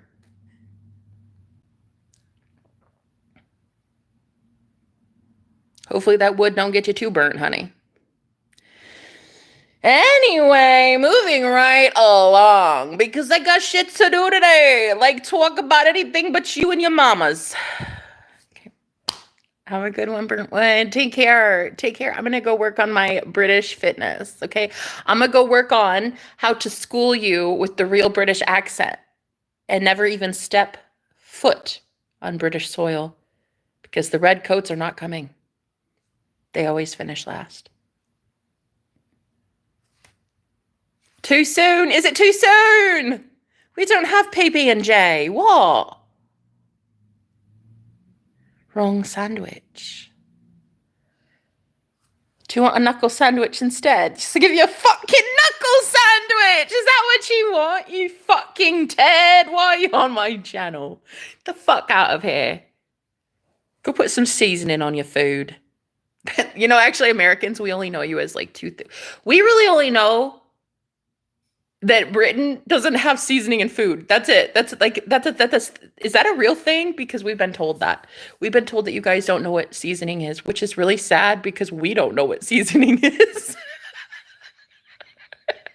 You know, if a Midwestern, a girl who lives in fucking Iowa, bumfuck Iowa, is telling you to season your food, you're in some deep caca, okay? Hey, Burnt Wood. On a scale from 1 to 10, how in love with me are you? Don't answer that. I can see it. How you doing? How you doing, Burnt Wood? Is it morning there? Anyway, I'm going to have to dismiss you. Have a good one, champ. Taking one for the team. Love it.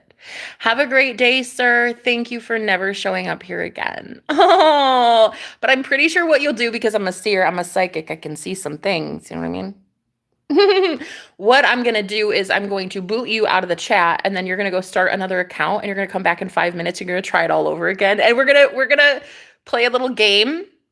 We're going to see if I can tell which one of my trolls is Burnt Wood. Okay? You've got your own little you've got your own little aura, your own little essence, you know what I mean? Your own little other things too. And so what I really want is to see if you come back, will I be able to tell that it's you?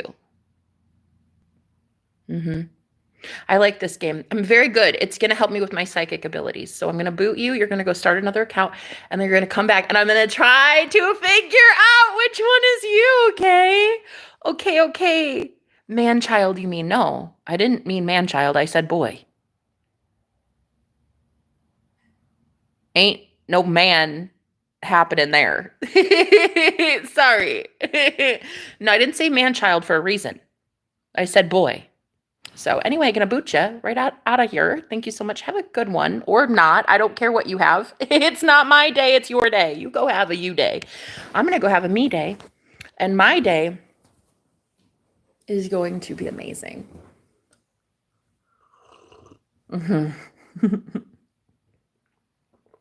All days and then in a Y for me are amazing. Reported harassment. Mommy. She said the word vagina. Mommy. Harassment. Look at this bully on the internet bullying me, the bully. Mommy. She just out-trolled me. She's a troll hunter. Mommy!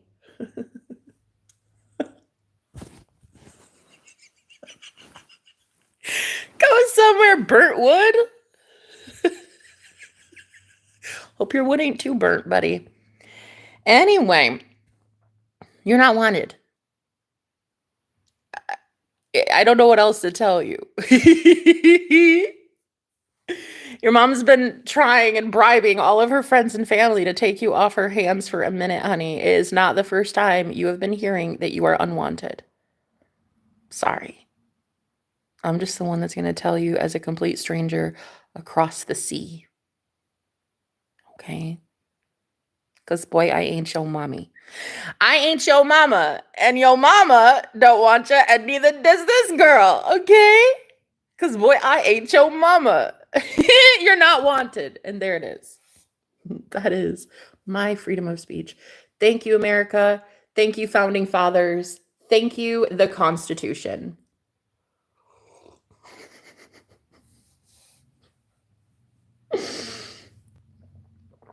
I'm just going to tell you like it is. Using my freedom of speech, I am free to tell you that you're unwanted. And that's a thing. I don't care. That's a thing. That's a thing.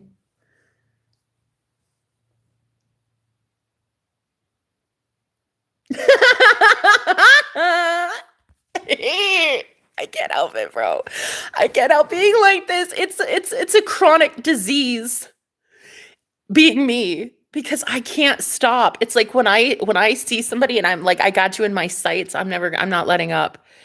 Literally the only way that you will have a spine at the end of the day when I turn that shit to mush is if I boot you out. Like the only way that I will be able to save you from me is to just boot you.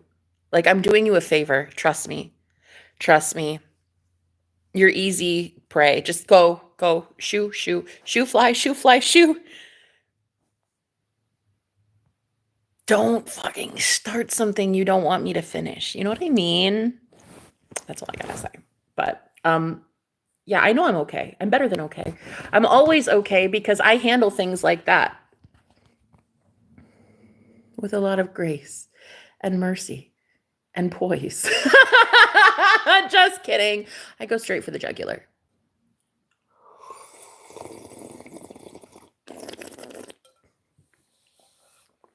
I would never say nothing bad about you. Right, because you have common sense. Why would you say something bad about me? There's nothing bad that could be said about me. I'm me. Oh, I'm me, you know? Like, what would you say? What would you say? There isn't anything. I wouldn't believe you anyway. And nobody else would believe you anyway. It's like, I'm not sitting here going on your channel with a foam finger, sitting in your audience being like, Jenna's number one, right? Trying to get some attention or some shit. Like I'm sitting here on the teeny tiny corner of the internet. I have 5 people over here. Look, I take up this much bandwidth in the world. This much data in the internet terms. I take up this much. Okay, I got 5 people in here right now. People are still so salty. I haven't even flexed yet. I haven't even fucking tried yet, though. I haven't even wanted to put myself out there yet for the mainstream to see. Like, honey, I've not even done that shit yet. And I've already got salty Sally's wanting to start it with me. I'm like, girl, if you do not want me to finish it, then just don't talk to me. Don't yap. Dude had the audacity. Reported harassment. Mommy. Mommy, she talked about how I wet the bed. Mommy. She literally said it. She announced to the whole fucking world that I wee the bed. They all know now, Mum. They all know.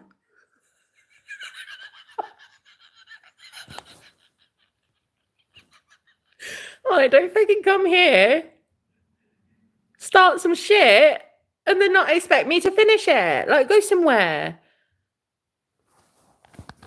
Don't fucking start some shit from across the pond and think that an American isn't going to handle this. I'm a fucking American. We handle it here. Do you know what we say? We say, your mom called and wants to make you PB&J. That is how we handle it here in the United States.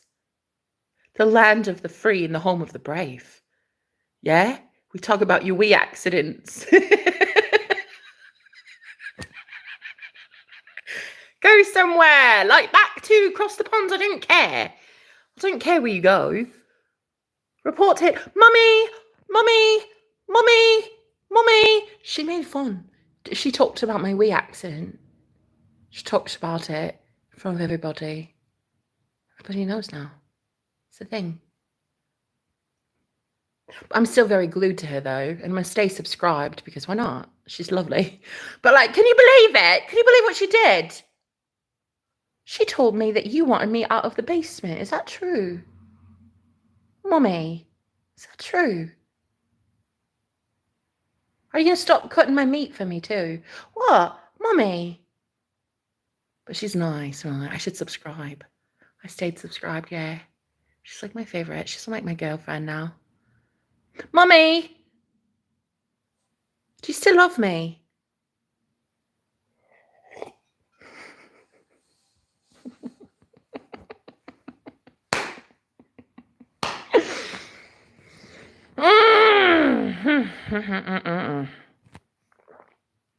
Honey, it is the year 2025, and if your ass is going to show up on my channel claiming harassment because I told everybody that your mom doesn't want you living in her basement, go get fucking triggered because the red coats are not showing up here. We like freedom around these parts, and I love to be able to say what I want to say. Claiming that I'm using my free speech, how did he say it? Girl, he came out the gate hating me. Didn't even give me a chance. First thing he said was something stupid, like, you're using your free speech in a really bad way or something like that. First of all, this is why we broke away from tyranny. Because who the fuck are you to determine what my free speech should be used towards? Free speech is just that here in America. Anyway, in America at least. But who are you to say what my free speech should be about? Like, come on, that takes away the whole point of it's free. It's free speech. Do you know what I mean? So if you've got a problem with it, I think you should have a problem with it. I think you should go somewhere. I'm not here for you. I'm not here for your mom either. But if you would tell her to call me, please have her call me. She's been trying to find you a different daddy, and I don't like that. She's been going on those dates, putting on the dresses, putting on her makeup, going out trying to find a daddy for you. And I'm like, hello? What am I, chopped liver? Hello? Been trying to get a hold of you. Could you please have her call me? Thank you. I'm going to be the man of the house because we sure as shit know it ain't going to be you, honey. I'm going to be the man of the house. I'm going to take care of some things. First of all, I'm going to first start by providing the family PB&J. Because I don't know why that's not a thing in Britain. I don't understand. Why is PB&J not a thing? What in the hell? What in the hell? We have TikTok. We have cars that drive themselves. What do you mean PB&J isn't a thing? Peanut butter and jelly? Honey, that's been a thing since like the 1700s. What do you mean it's not a thing? I don't understand that. So we're going to start first with that. Okay, when I move in and I take care of things as your daddy, what we're going to do is first things first, PB&J. Second things second, I'm taking that Wi-Fi password. Third things third, I'm going to tell all your Xbox friends, I'm sorry, he has to go. He's 36 years old and needs to leave his mom's basement. I'm sorry. Bye, guys. Bye, guys. Yeah, you can call me. My username is this. That's fine. Okay, bye. Bye, guys. Bye. Yeah, because you need a daddy. You need some discipline in your life.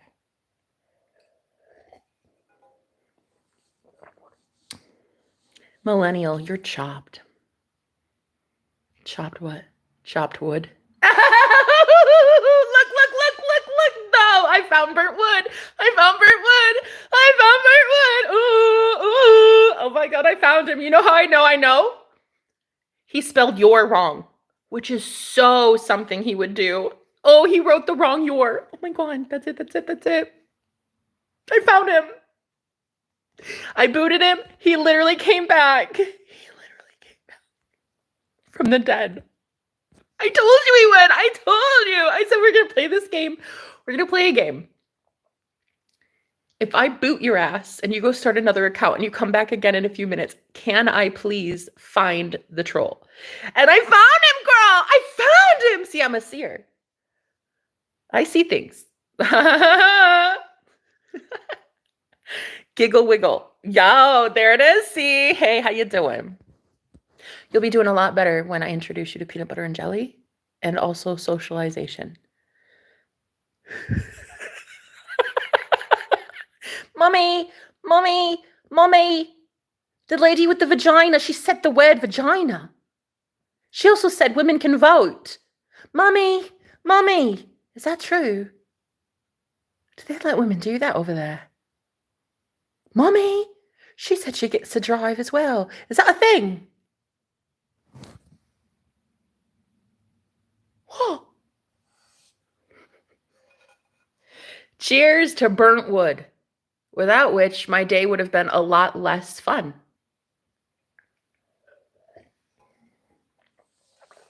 Mommy, mommy.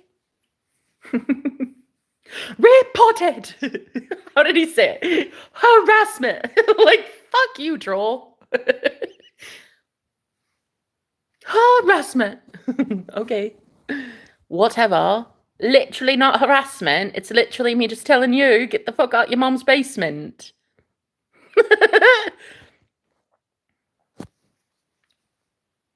He's so salty. Okay, bye. Anyway, cutie patootie. What a cutie. That guy was fun. It was fun while he lasted, but let's not pretend that that was very long. Am I right, Burt Wood, or am I right? Oh, I know you know I'm right, baby. We know it's what, like 20 seconds max. Again, I'm a seer. I see things.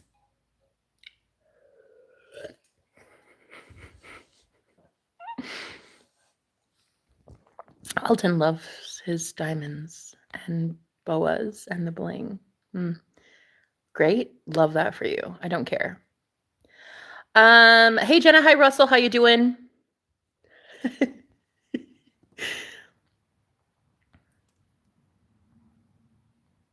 My boyfriend changed me a lot. Who's your boyfriend?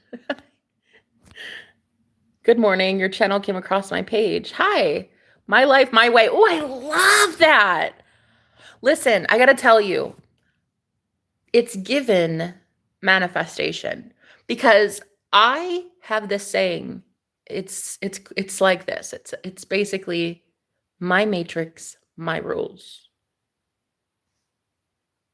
My matrix, my rules. And your name, my life, my way, like it is kind of given the same. I love that. I love me an empowered boss bitch. Okay. I love finding most powerful people on the planet and then telling them that they are the most amazing, powerful person on the planet. I love that. Yes. It's given empowerment. Okay. I don't know how you found me, but I'm so happy you did. Yeah. That's fun. We were just trolling around here, but now I need to get serious because a goddess just showed up. So, Kia, when a goddess shows up,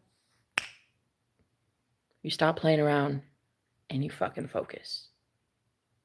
What a baddie. You are a baddie. And so now I need to start talking to you instead of Burnt Toast, I think his name was. Who was living in his mom's basement. We need to get over that. We need to get over that. We need to start talking about you, goddess. What's going on with you, girl?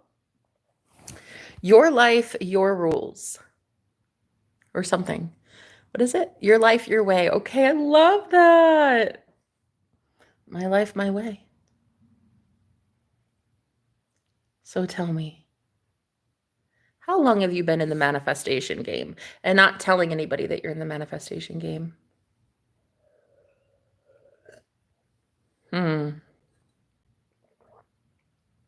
At work. Girl, you've been at work for a minute. I know it. You have been putting in work for a very long time. With an attitude like that, it shows. I'm a seer. I see things. I see clearly the message that you need is So how long have you been this good and you've been hiding it?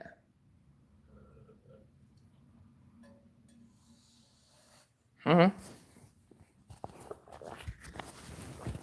Were you afraid of some troll bots telling you something like, reported harassment? This man, excuse me, this young sap who was not manly at all said, harassment.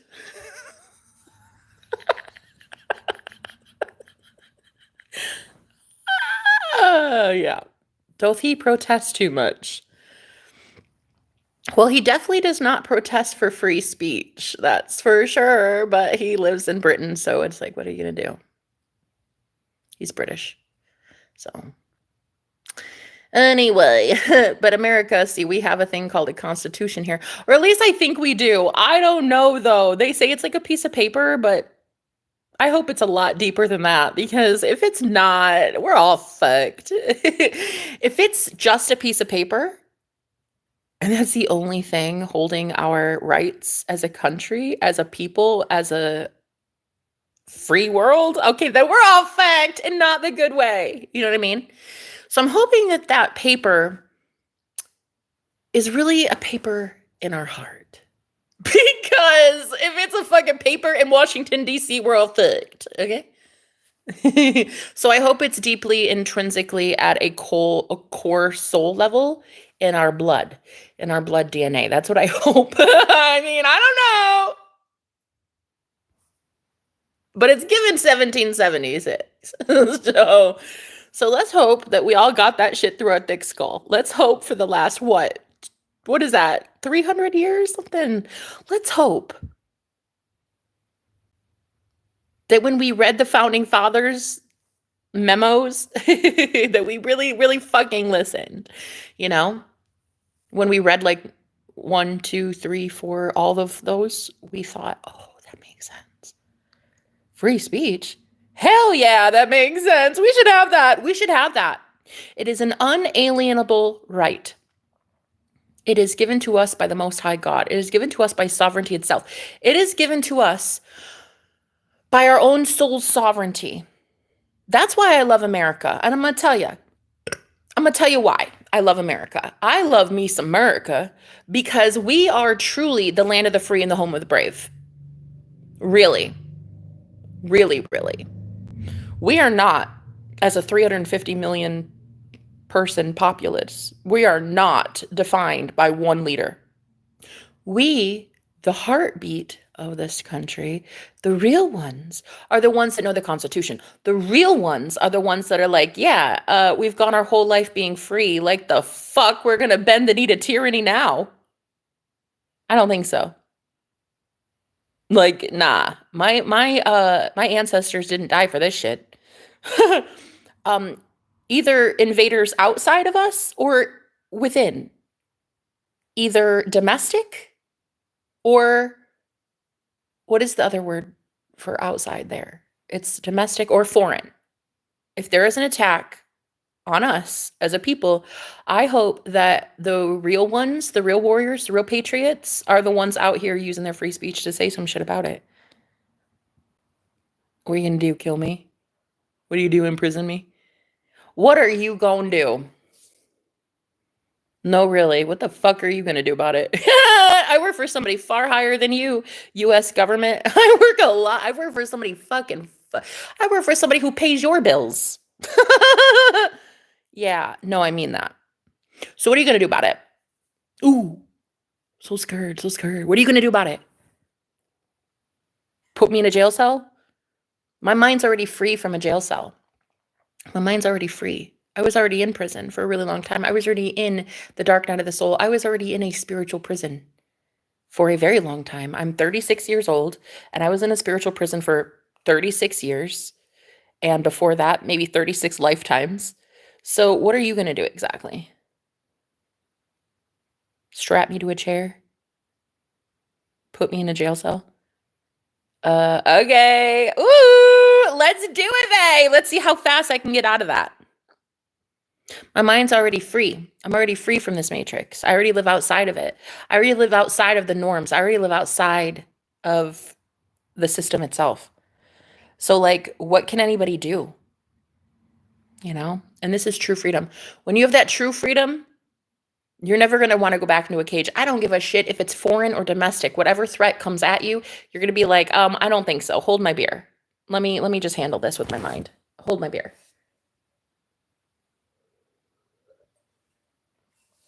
Who are you? Who are you to tell me anything?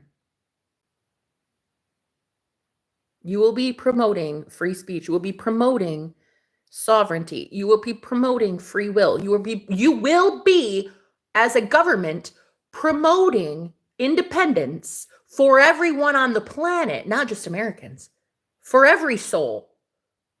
As a very powerful country, hopefully having a 2.0, hopefully we're going to get this glow up and it's going to be like, hey, look at us, the star that shines, right?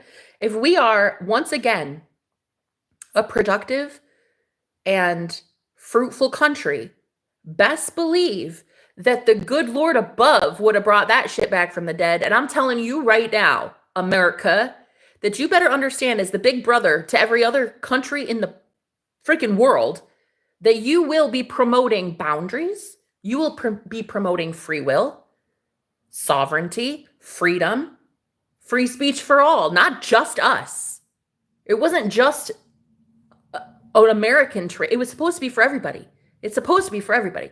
Every soul should be free. Every soul should be able to have free speech. Every single person on the planet should be able to say what they want to say and let the consequences come. If you're out here being stupid with it, consequences be damned. Get your consequences. Free speech. You can still say what you want. There are consequences to it.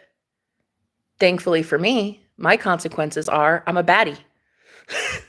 My consequences are I've done nothing at all in this entire live stream that has been violent, aggressive, maybe a little aggressive, but that's because I thought it was funny to talk about his pee accidents. Yeah, I don't know. But like otherwise, there's nothing that I'm doing to incite violence, incite chaos, nothing of the sort. So I will continue doing what I'm doing. Thank you so much. Forever. The end. Period. Period at the end of that statement. Forever, because I am sovereign in God, not in a country, not because of a politician, not because of a piece of fucking paper. I'm sovereign because I am God's child. Everyone is God's child and they are sovereign and they can do what the fuck they want to do because they are God. They are creator of this reality. So they are allowed to create in their reality whatever they fucking want. You know how I can prove that you're creator of your reality? If you thought today, I want pizza for dinner. Guess what's going to happen? At nighttime, you're going to call up the pizza place and you're going to manifest pizza. Right, because you're a God. Isn't it so amazing? You were made in his image. You were made in the image of God. God is a creator. We were meant to create. We were meant to share our voice. We were meant to share our love. We were meant to share our opinions. We were meant to talk like this anytime we fucking want to. And there's not going to be one fucking troll on the internet telling me that I'm not allowed to talk like this when I have earned this right because I'm a sovereign motherfucker. Okay? No, not one person is going to come at me and telling me that I need to sit down and shut up. Girl, I have had literal boyfriends stare at me in the eyeballs and call me a demon. And I still didn't shut up. I've had men like legit make me homeless. For real. Kick me to the curb. Literally homeless. Living in a shelter. And I still didn't shut up. So you think I'm going to shut up because some random troll from Trollville is going to tell me to be quiet? Girl, bye. I don't know you. Why did your mom give you the fucking Wi-Fi password? Why did you find me? Ugh, whatever. Just scroll up or scroll down. I don't care, but I'm not going to shut up. So. Literal boyfriends? Yes, literal boyfriends. Oh my God, I love you so much. Thank you for fucking existing. Okay, first of all, it's given ghost. My boyfriend, the dude I'm trying to manifest, yeah, his name is Ghost. His nickname is Ghost. His friends call him That's so fucking sexy. Like the first time I ever met him, I was literally on a date with another man. As God is my witness, I swear to God, that is true. I was on a date with another man when I met my roommate. He came downstairs. I was having pizza and beer with this other guy. He bought me pizza and beer. And I was sitting at this table here in the living room, in the dining room, and he comes in and I was like, "Oh my God, I'm so sorry. Were we too loud?" And he's like, "No, no. I heard your voice and I had to come down here." "Oh, okay. Sorry. Like, I'll try to be quieter." He goes, "No, no, no, no. Are you the British girl? Are you the British girl living like in the room next to me?" "Oh, I'm not British. I'm not. I joke around sometimes with my friends on the internet, pretending to be British, but I'm not actually British, and I've never been across the pond." So no, I mean, yes, that's me, but no, that's not me, you know? And he goes, "Oh, man, I just thought that was a really horrible TV show." "What?" Dude, this was like the first 30 seconds I met him, right? He goes, "Yeah, no, I thought it was like the most boring British sitcom I've ever heard.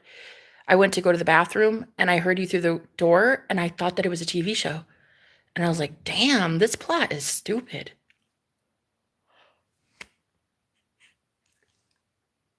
"Nice to meet you too, asshole." Anyway, he's like, "Yeah, yeah, no, like I love it though. Keep going. Like the British thing is kind of cute. Can I grab a piece of pizza?" And I looked at the guy that bought me pizza and I was like,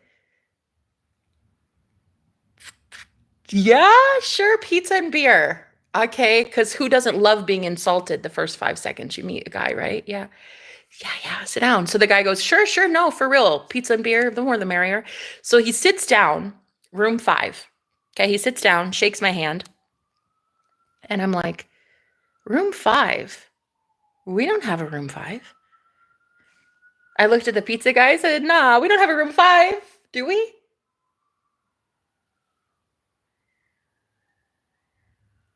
"What is that?"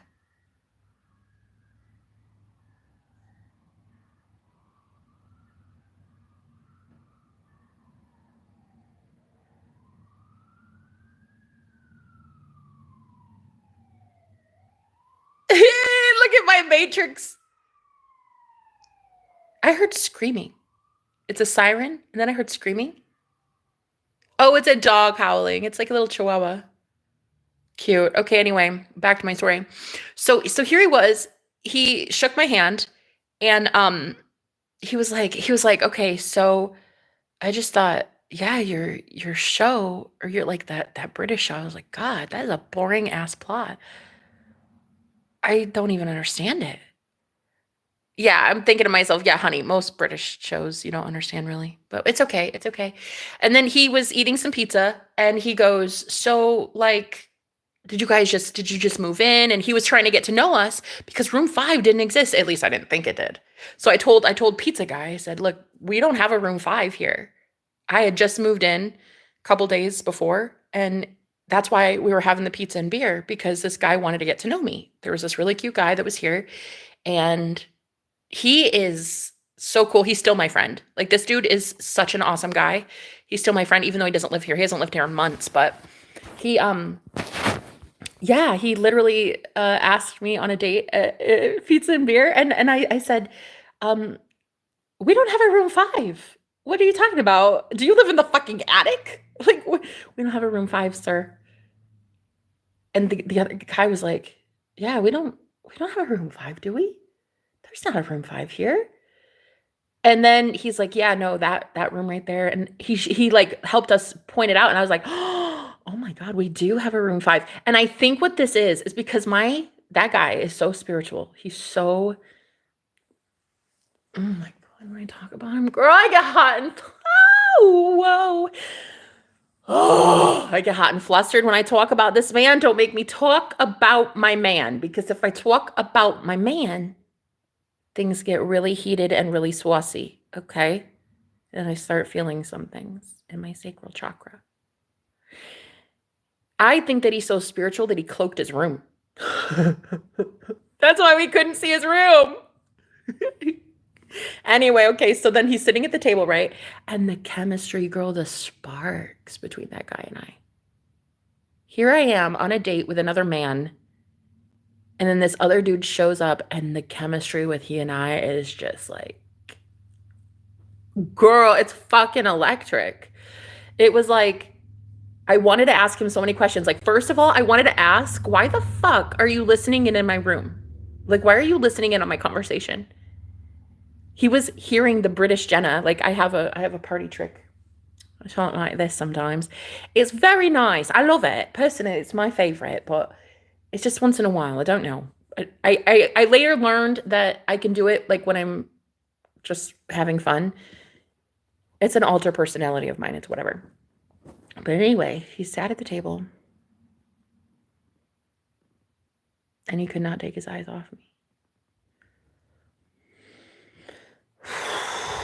Girl, it was so intense. I don't know what to tell. I don't know how to tell you guys this. Okay. It was so intense. Okay. Listen, hear me out.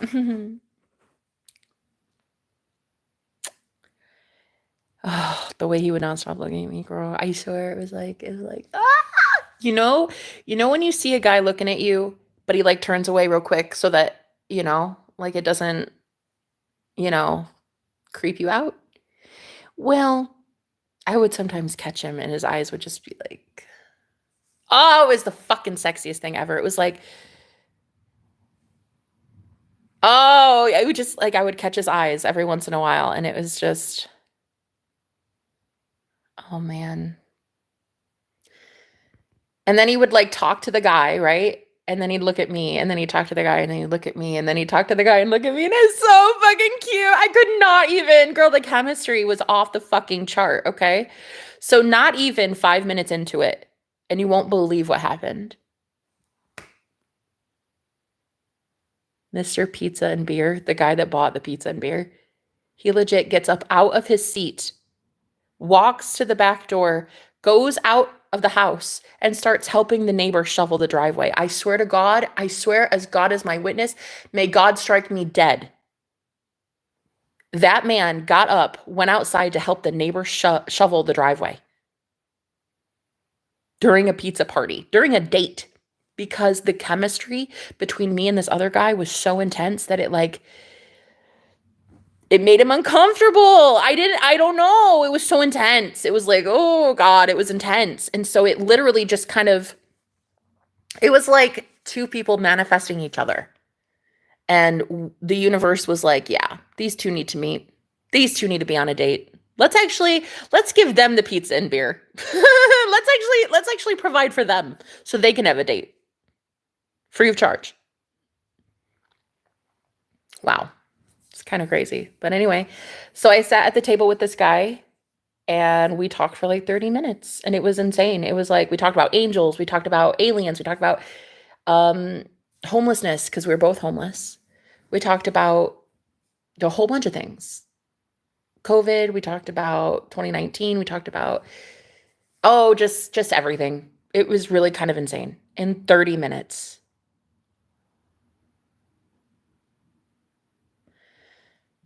I didn't know that I was in love with him though. Not then. I knew that there was chemistry. I knew that if I didn't even feel like this like urge to be with him sexually or anything. It wasn't anything like that. It was just like, oh, that's a cool guy. Like maybe I'll see him again. It wasn't anything like, oh, I need to see him or like I'm craving him or It was just, oh, he's cool. Like maybe we'll run into each other in the kitchen or something again. Like that'd be cool. It was nothing crazy. So when he gave me his Facebook, he's like, here, can I give you this? Because, you should add me as a friend on Facebook. I'm thinking to myself, fucking Facebook. What is this? 2007? What do you mean? The Book of Faces. That's still around? People still do that? Okay. So anyway, he gave me his Facebook and I was like, okay, cool. Awesome. And then I didn't really think anything of it after our meeting, our little meet and greet. The guy came back in and he's like, whew, that's a doozy out there. Cause this was back in February. So there was a lot of snow on the ground. So he comes in and he's like huffing and puffing and we're just smiling at each other because there's chemistry here. And The guy goes, "Whew, what a doozy." But that guy's so nice. He just needed some help with the shoveling. So yeah. Cool, cool. You guys still eating pizza? What's going on?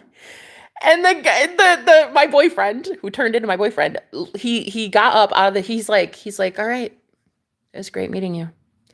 And you too, thank you so much for the pizza and beer, man. Amazing, amazing stuff. Like, you're a good guy. Thanks so much. And he just left. He went upstairs, and I didn't see him again for like 3 or 4 days. I mean, I'm sure he comes out of his room for 3 or 4 days, but I didn't see him.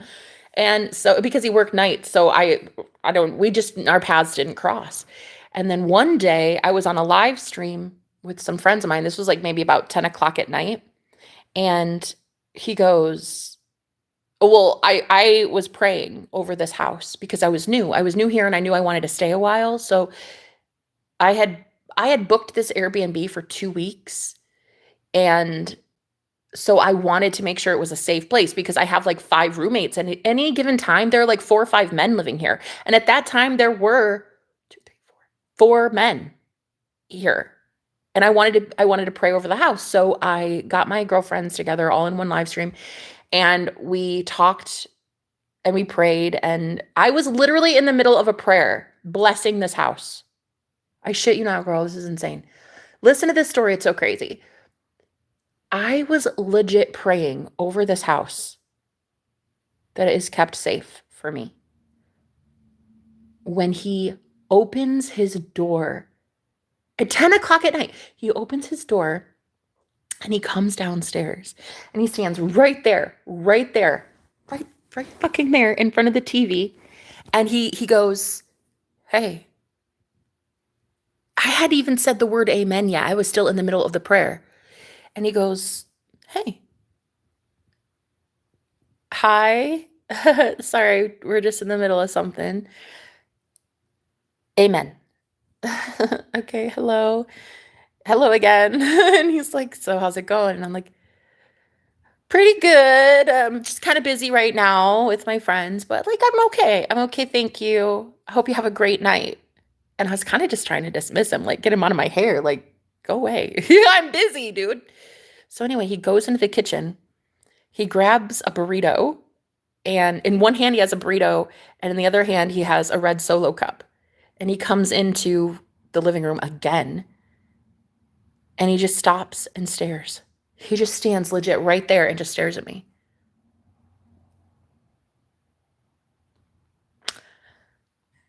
Hi, like, can I help you with something? Is everything okay? You okay? Everything's good? Yeah? Yeah, oh no, everything's great. And so then I looked in his hand and I saw the red Solo cup, and I was like, is that a red Solo cup? Like, I freaked the fuck out. I started hyperventilating. He had no idea why, but I started freaking out that he had a red Solo cup in his hand. And I didn't tell him at first. But when I saw that, I started freaking out. I was like, oh my God, girls, he has a red Solo cup in his hand. And I'll tell you about it in a second. But I freaked out. I was like, who is this guy? Who is this guy? Like, and why is he staring at me? And what is happening? What's this? And so he turns around and he like starts walking up the stairs, and he stands on the landing, and he goes, hey, psst, hey, by the way. Uh-huh. He goes, I'm in room 5. You know where I'll be.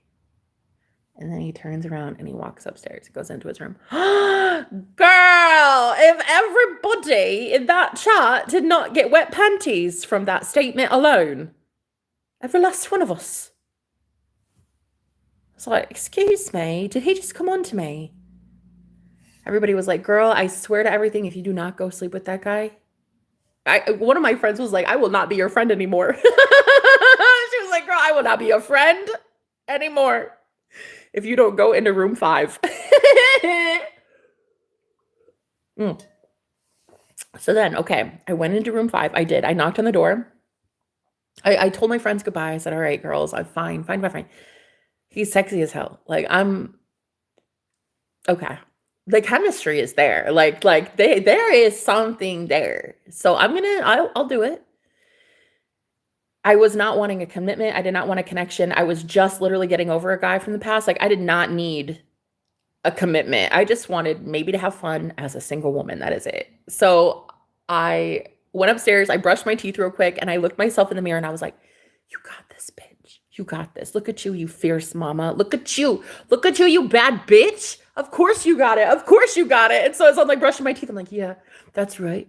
That's right. You're a goddess. That's right. That means a god and you're a goddess. You got this. And I tried to empower myself and uplift myself while I was in the mirror reciting over and over, you've got this.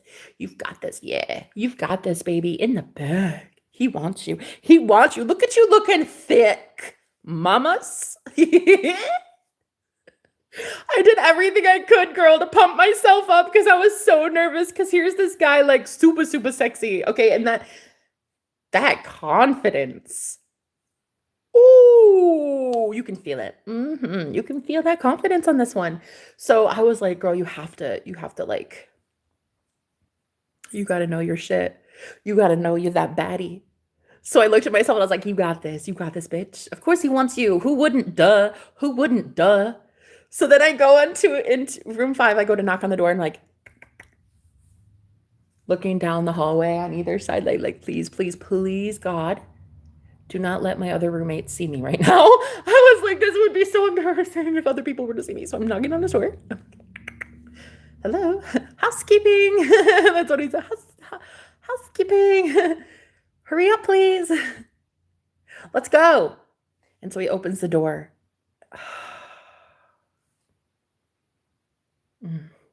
Biggest smile I've ever seen on a man's face ever in my life. I couldn't even believe it. I could not believe that I made somebody that happy.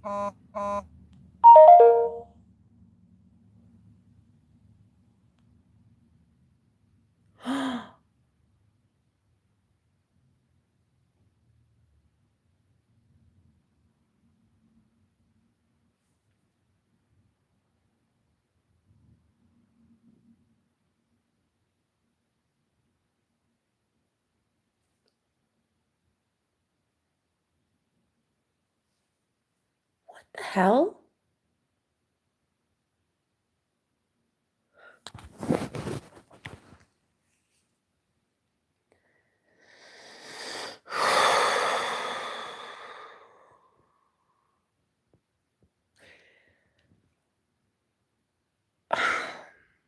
Okay, listen.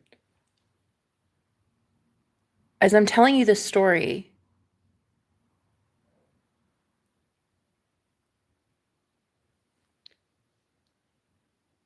it's kind of taking me down memory lane a little bit.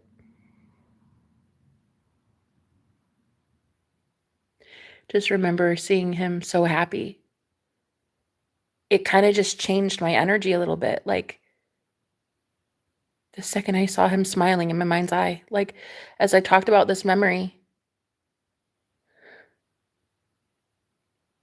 the cheesy grin on his face, I couldn't even believe it. There was somebody that I made happy in this world just by showing up. And I just talked about it. As I'm mentioning him smiling, I just got a donation from somebody on here. And at the exact same moment, I got a text message from someone that I've been waiting on a message from. And, well, it's not unheard of. I mean, but it's the first message I got today. I don't know. There's something about it. There's something, I don't know.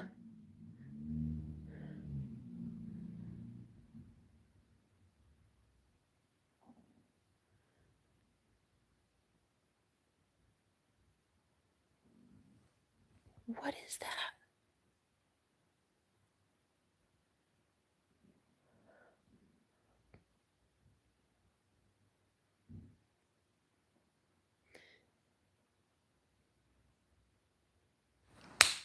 This guy just pulled up. It's the neighbor, literally. That's the neighbor. The neighbor that needed the help with the shoveling. He just pulled in.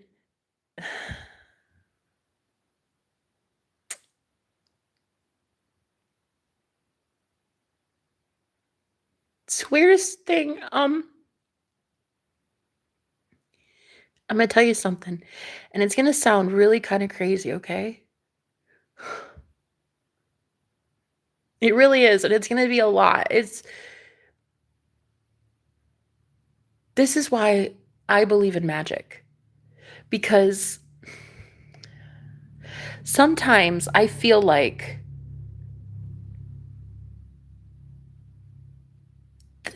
there are like messages or things that should have been happening in my life and haven't yet. Like I have felt almost blocked, like things don't move, things don't progress, like I'm in purgatory and there are things that I am owed, good things, responses from people, money, beautiful blessings like seeing my neighbor, who's actually my friend, by the way. That guy who owns that house, he's actually a really cool guy. I've already met him and his dogs. It's pretty awesome. And so there are just things that I felt and still feel like I'm owed, but there were like these blockages in my body or something, or there was some sort of like energetic blockage. And literally, as I'm visualizing,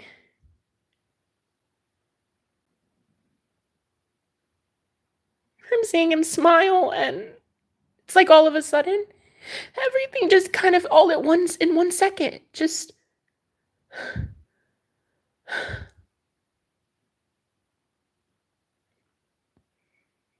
maybe this is how we truly bless people. We bless people by seeing them happy and seeing them smile, especially as a psychic, you know? I'm very open. I have my imagination is so wide open. And I should be using it for good. And I should be seeing him smiling. And when I, in my visual, would telling you the story, I just opened the door in my mind's eye. I opened the door and I saw him standing there.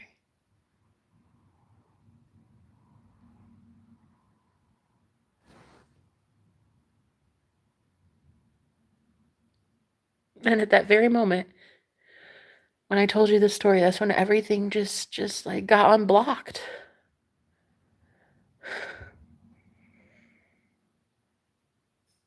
Anyway, he gently grabbed my arm and he pulled me into his room. We were making out within 10 seconds. It was the most unbelievable thing. I loved it. Girl, I loved every single second of my time with him. It was by far the most magical, miraculous thing I'd ever. It really happened in real life. It's not a dream. It's not a. It's not like just a story I made up. It actually happened for real. That man saved my life. Saved my soul, honestly.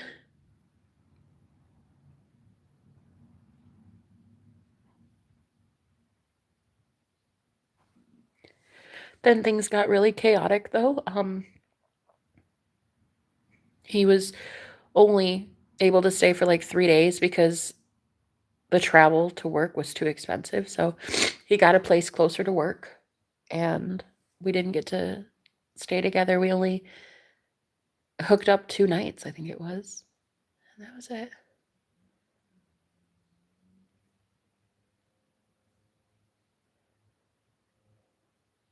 But I was hooked. I couldn't get enough of him, man. Oh, I still can't. And you know what's so funny? My neighbor who just pulled in the drive, he got out of his Renegade and he's in all black. He was wearing all black from what I could see. And my boyfriend, he wears all black. He told me that he does it because he's very spiritual, and it's like for mourning the dead. And for me, I wear black, and he didn't know this, but I wear black when I'm also mourning. I'm in a state of mourning. And like today, that's how I felt when I woke up. I was like in this really sad state, and I decided to wear black because of it. And it's the same. Like he literally does that also for the same reason. It was really weird. Like there's just there's synchronicities. And he left. And I thought that for sure that'd be it, But it wasn't. He'd come over every week or so, and we'd only see each other for a couple days, but he'd leave again and come back and leave and come back and leave. And though it was a hookup and it was just friends with benefits kind of thing, I was starting to get serious feelings. And it was kind of worrying me a little bit.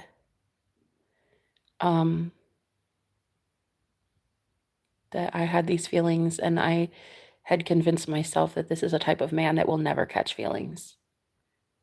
So I just kind of lied to myself and just pretended that I didn't really care as much as I do, but I definitely do.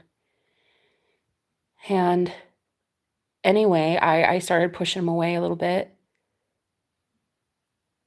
and he started mirroring that right back to me. The same thing, just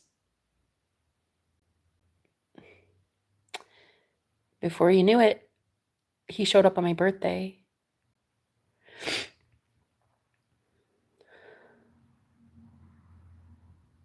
He came across state lines on my birthday.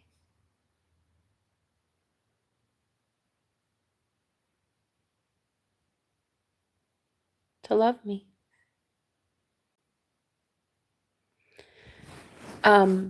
I don't know why you feel the need to talk about Jesus Christ when I'm in the middle of something. You got your beliefs, that's great. I love it. I wouldn't even sit here and hate on it, but can you keep it to the topic at hand? I'm literally reminiscing about the best event that's ever happened in my entire life, and you have to promote some religious agenda after giving me money.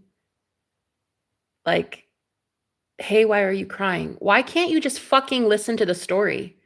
Why does it have to be all about you, chosen one?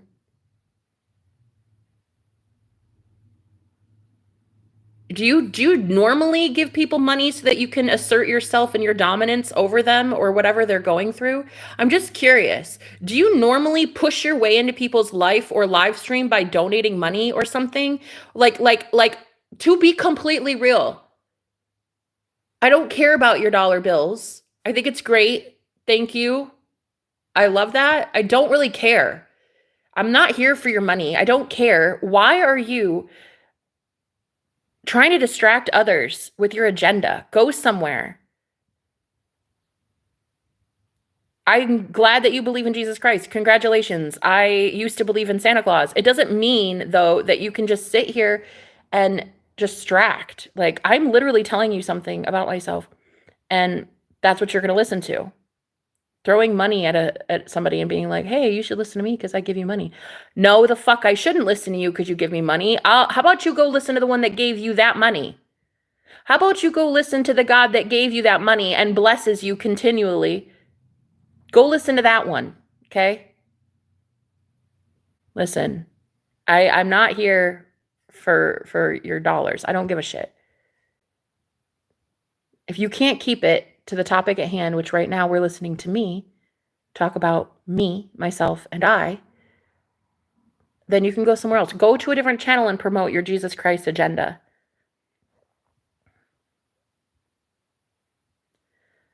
I'm over here promoting my Jesus Christ agenda. And my Jesus Christ was in room 5 Oh, and I know very, very well who that man is. Mm.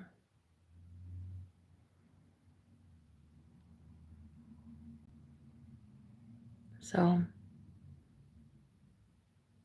I can't get over him, and I'll never get over him. He's truly the best thing that's ever happened to me. And I think that anyone who has to assert themselves as the chosen one, like, I get it. I call myself Jenna the Magical, but that's because I fucking know I'm magical. What are you so chosen for? Are you chosen to promote somebody else as your God? Chosen to what? Lead people to a false idol? I don't do that. That's not what I do. So that's where you and I differ. Appreciate your donation. Thanks so much. But you're not going to just drop money in my lap and think that that somehow like gets you preferential treatment or gets your comment somehow heard more than others or whatever. It doesn't matter. But the point is, your money is God's money. You best remember that. I think we all better start remembering that. That the universe, you better start appreciating the one that pays your bills. You better start being grateful and thankful for the one that brings a room 5 to your life. You better start being grateful that you can pay your bills. You better start being grateful you have that job. You better start being grateful that you have food in your fridge. You better start being grateful that you had a hookup with a soulmate that changed your life. You better start being grateful for the things that we have in this world. And if you don't, that shit will be stripped from you so hella fast. It's time to be grateful for the things that we do have.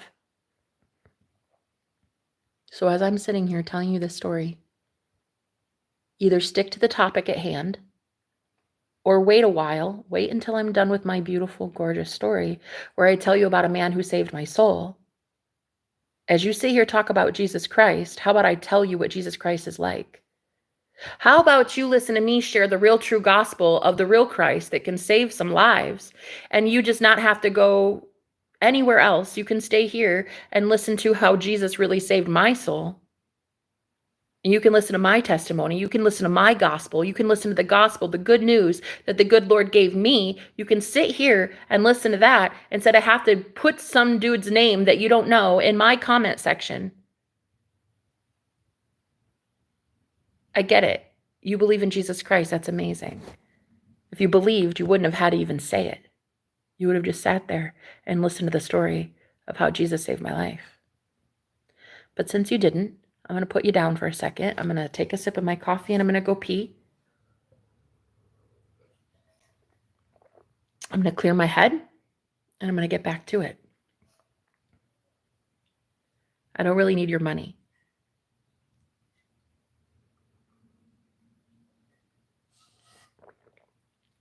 Any person who says they're the chosen one gives you money and then says, I believe in Jesus Christ. Here's how you should listen to me. I don't listen to you because you have a fucking username called the chosen one. I listen to chosen ones who don't need to broadcast it out loud all the time that they're the chosen one. Sometimes it's that silent Godfidence that I'd like to follow. So if I don't know that Christ works through you, I don't really fucking want to listen to a damn thing you say, and I don't give a shit about your money. Thank you. I'm going to tinkle winkle, and I'll be right back.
So anyway, where was I? I was talking about the man that I am seriously in love with, who is, I call him Room 5. But his nickname is Ghost. People call him Ghost for a reason. He went ghost on me. Why are you angry?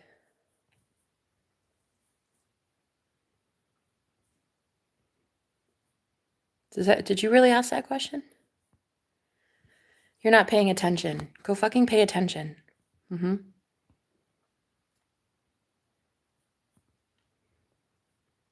tell you why I'm angry. I'm angry because there's still something that exists that keeps me out of alignment of seeing that happiness on his face. There's something that draws my attention away from what I was just sharing, that beautiful story.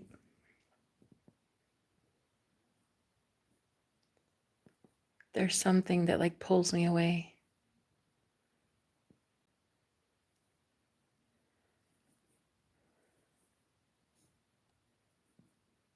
And I think that it's really indicating for me that whatever it is that pulls me back into seeing angry comments or trolls or things that aren't love, things that are just out of alignment, it's really proof that I have not been building my reality using my imagination. Like I haven't been able to see my boyfriend happy. Because I feel like if I would visualize him more and speak about him more and see him happy, I would know that the universe would bless us together. Like I'd be allowed to be around him. He'd be allowed to be around me. Because I can only be around happy people anymore. And so I think what it is that makes me so upset is that there is still a reality that exists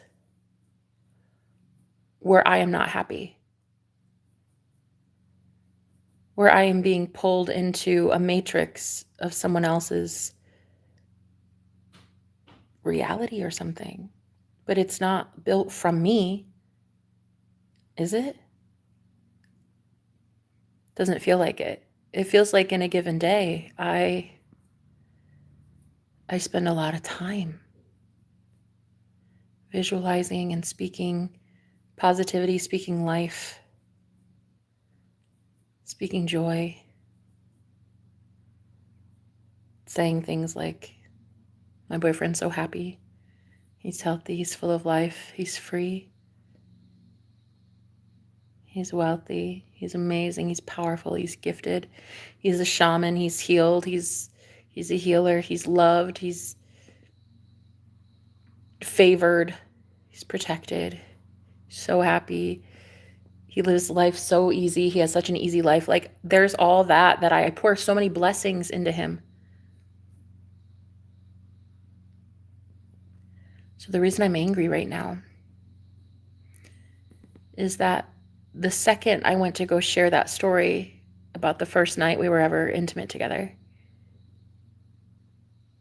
it's so strange. It's like right when I opened the door, literally in my imagination, I visualized, I told you about the story, how I knocked on his door and he opened the door. And I guess I never really remembered until right now how happy he was. I guess I never really remembered until like just this moment how happy I made him.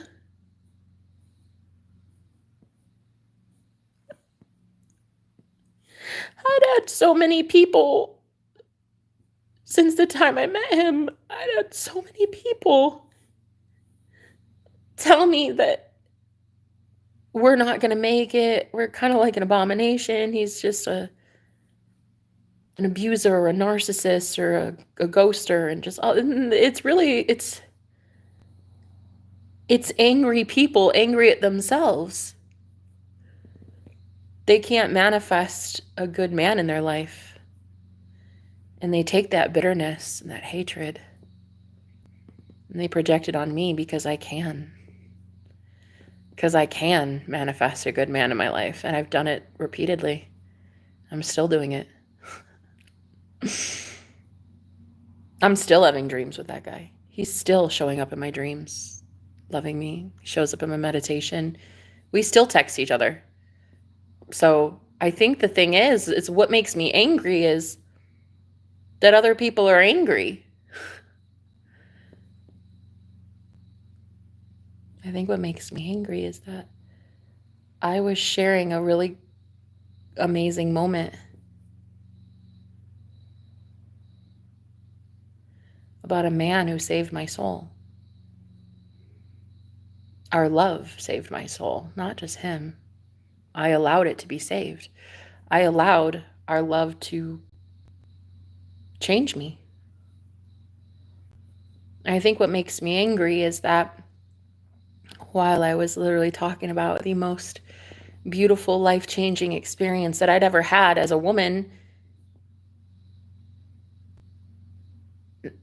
that somebody had to mention Jesus Christ in such a way that was like an agenda. It didn't even resonate. It wasn't even like, it was just, I believe in Jesus Christ. Okay. Do you want an award? I'm so happy for you. Look at me all happy.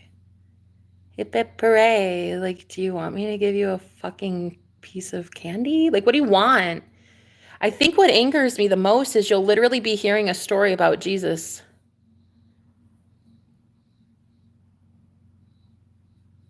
And it's not good enough for you.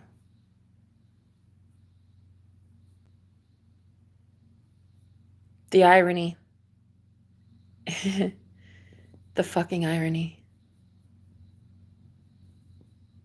You know, in the good book, that holy Bible that you claim you love so much, Jesus was also persecuted by Sadducees and Pharisees, the spiritual leaders of his day. Those people were looking at Jesus 2 feet in front of him, and they condemned him. They were looking at unconditional love in the fucking flesh, and those men were such bitter, arrogant, self-centered, false prophets. They too called themselves the chosen one. I'm sure they did. Who the fuck made you chosen? Who died and made you chosen? And why the fuck would I listen to you? Because you threw some money in my bank account? Go somewhere. You're throwing money publicly. Go on. Go do it privately. Go do it where no one can thank you for it, where no one will inflate your ego. Go do it silently then. Don't do it only so that people can see. Are you out here doing what Jesus fucking instructed you to do as the chosen one? How many people have you healed today? How many widows have you consoled? How many men did you bring back from the dead, huh? You're out here getting all your glory public. It's also biblical too, honey.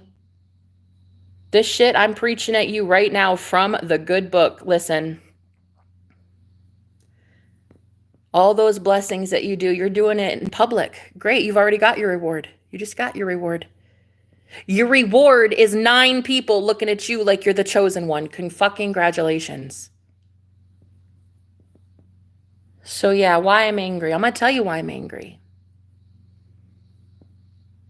I'm angry because I'm sitting here telling you about the most beautiful love story I've ever had in my entire life. And honey, I'm a hopeless romantic, so I manifest a lot of love partnerships, okay? I'm a very hopeless romantic. I literally love for a living, okay? That's my thing. I love every single person I've ever been in contact with. And I met this beautiful, gorgeous, divine person. And I'm literally telling you about how he was a roommate of mine and we didn't even know it, but we had had past lives together. He showed up the same day I did. We literally moved in this same house in the house within 24 hours of each other. It was beautiful. To save my soul. That man's goodness saved my soul.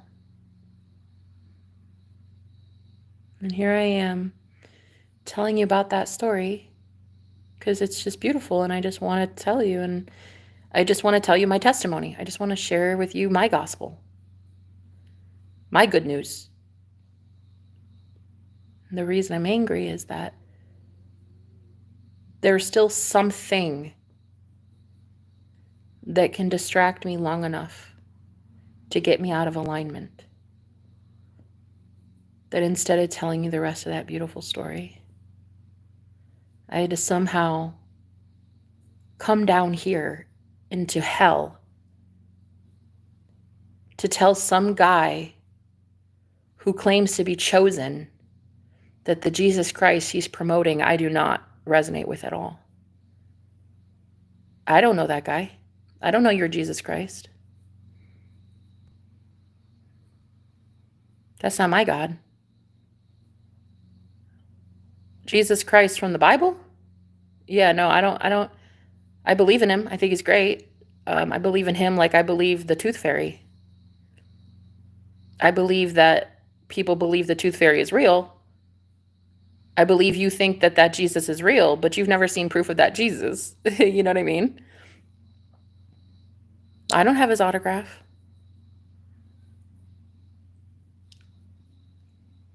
I didn't know his shoe size.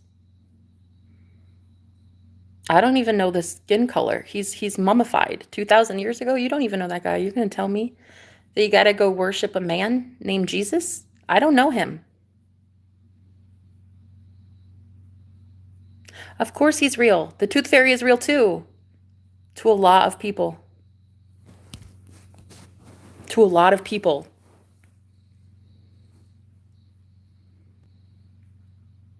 The reason I'm angry is that there's still some mechanism, there's still some thing that still can trigger me. Instead of me just seeing the beautiful smile on his face when I open that door and staying there in that,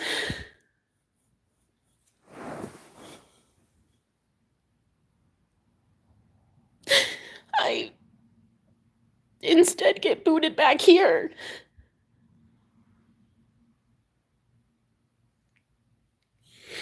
And I'll tell you why I get booted back here. There are a lot of false prophets out here claiming to be something they're not.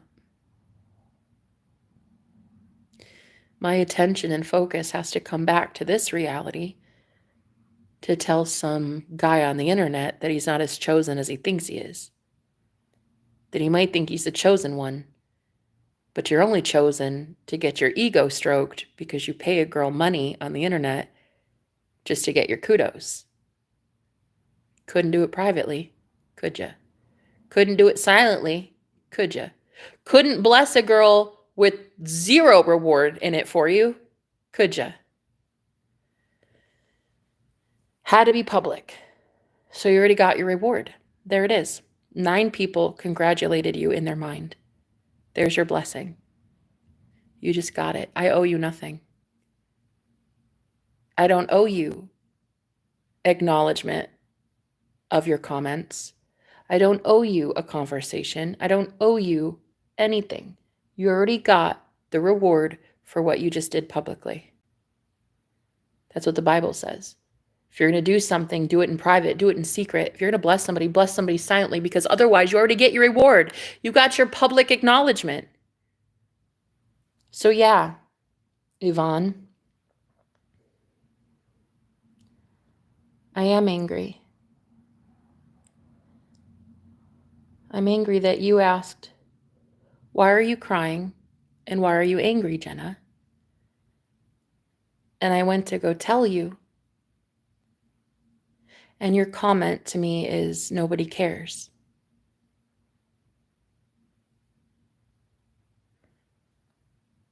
Why are you asking then? Sounds like you care.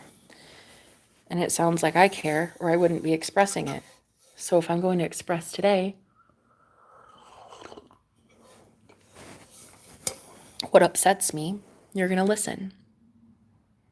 Or you can leave. Those are the two choices. You ask, why are you sad and angry? That's why. The happiest moment of my entire life, I was reliving, and I was telling you all about it right here. Telling you how that man loved me more than anything. Opened the door, and all I saw was like the biggest smile on that man's face. That he was so happy that I showed up. He was so happy that I wanted him. And I was sitting here telling you about it. And how beautiful his smile is, and how I love seeing him happy.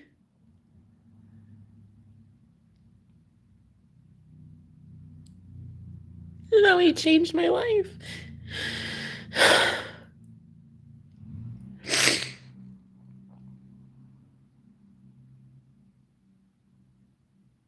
And I'm angry that something still exists that brings me to a darker place, that boots me out of that visual of him smiling.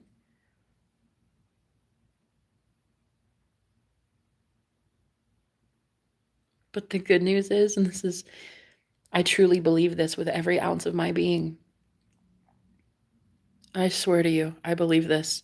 I would die for this belief. My belief is that the imagination is a preview of upcoming events. And if I can stay enough in my imagination,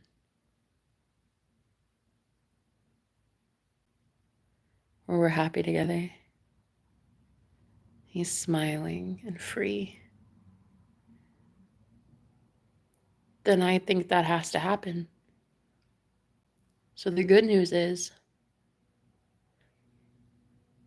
while I'm angry right now, I won't be forever. No. I don't belong to the darkness.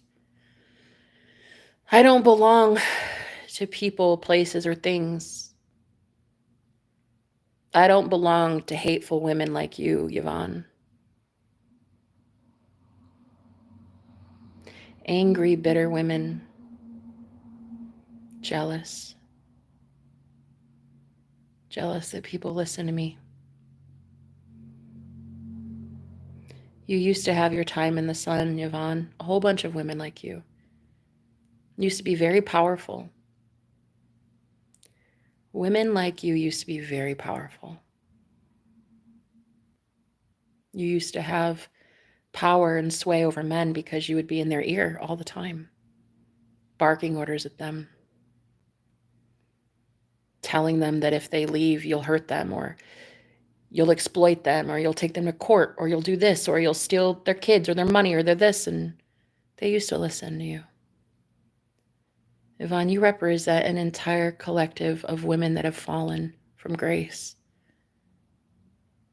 The type of woman that says, why are you crying? Why are you angry? And then we tell you, and you say, yeah, nobody gives a fuck. Nobody cares. Can you see why a good man would never choose you, Yvonne? You'll learn soon. You will learn the hard way that good men do not choose mean women. Cruel, vicious, bitter women.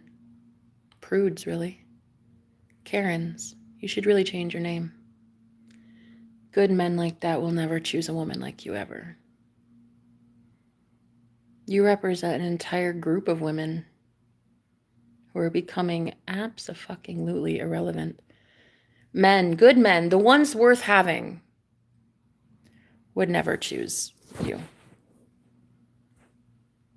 Would never choose to see something like that. Fake concern. Oh, I care so much about Jenna and her mental health, so I'm gonna in front of everybody act like I care. Why are you crying, honey? Are you okay? Why are you so mad? Why are you angry? And then I tell you why I'm angry. And your response to that is, yeah, nobody cares. I see.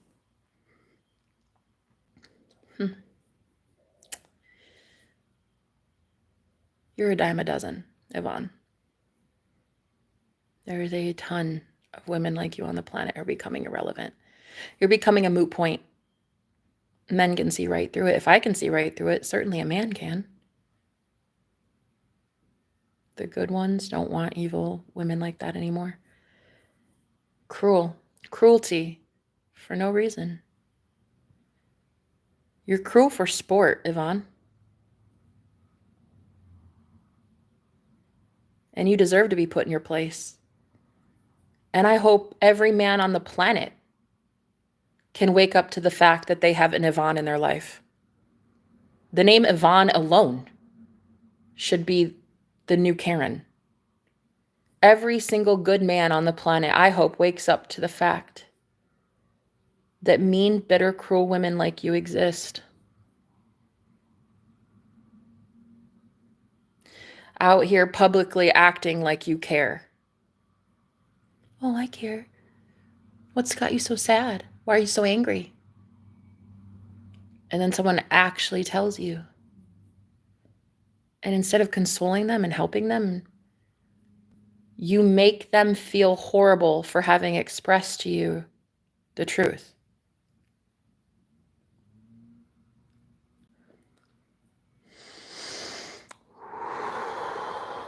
Girl, if that is not a spiritual violation, that's like a no-no. You can't do that to women. You can't do that to anybody anymore. Like, it's a new age, honey. We're already in the new world. It's a new world order. There are already rules in place in what you can and cannot do to human souls. Like, you can't just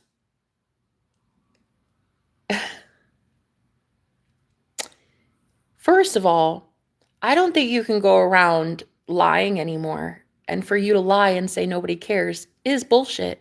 The real problem is that people do care. You just don't. That's what it is. That's what it is. You're angry, Yvonne, and a whole bunch of women like you, Yvonne's.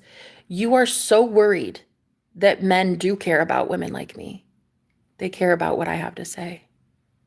Powerful, influential men care about what I have to say. And when women like me finally start speaking up about women like you, that's where the real fear comes in. Because once we've exposed who you really are as a mean girl, suddenly men don't want to be around mean girls. So the real issue here is you, Yvonne. The real issue is not me. It is not my story. It's not my tears. It's not my anger. The real problem here is that you are a little envious and a little jealous that I have more influence than you do. And I'm seemingly far worse off than you, probably. Crying, angry, being trolled. What looks like on the surface to be my bad day is actually a far better day than you'll ever have.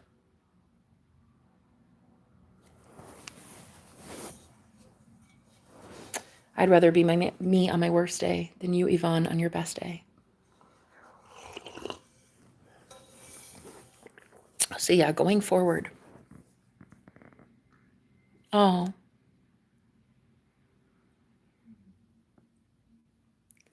Sorry to say, but you ain't gonna make it to the new world, and I did mean what I said, but now you pissed me off.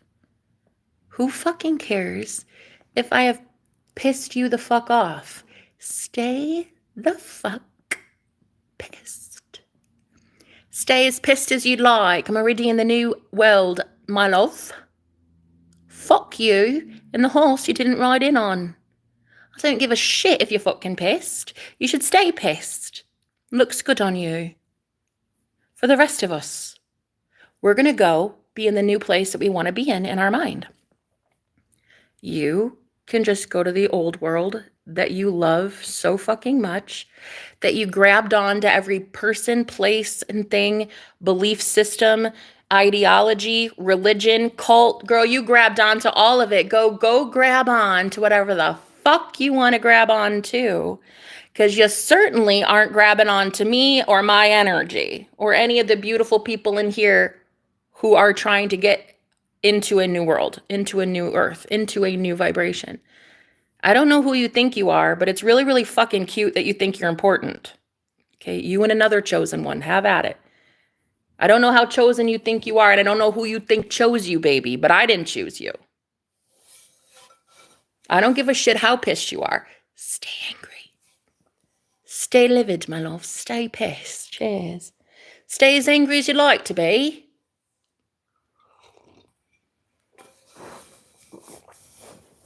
Oh, you done pissed me off. Great, I've done my job.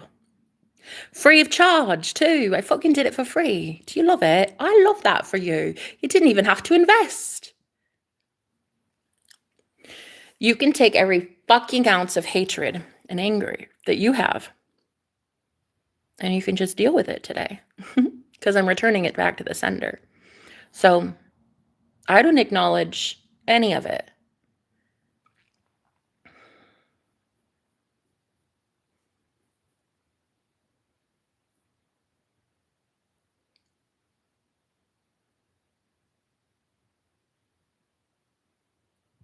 Hi, Kat. How are you doing?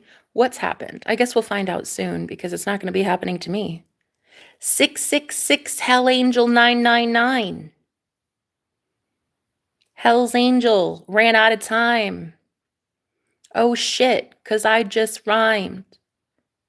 That's all right, baby. I know I just blew your mind. I don't know who you think you are. Trying to condemn anybody to an old world, condemn anybody to the hell that you create for yourself, Boo Bear. That's a you thing. That's not a me thing. You want to stay in hell, you fucking stay there as Hell's Angel. I don't give a shit.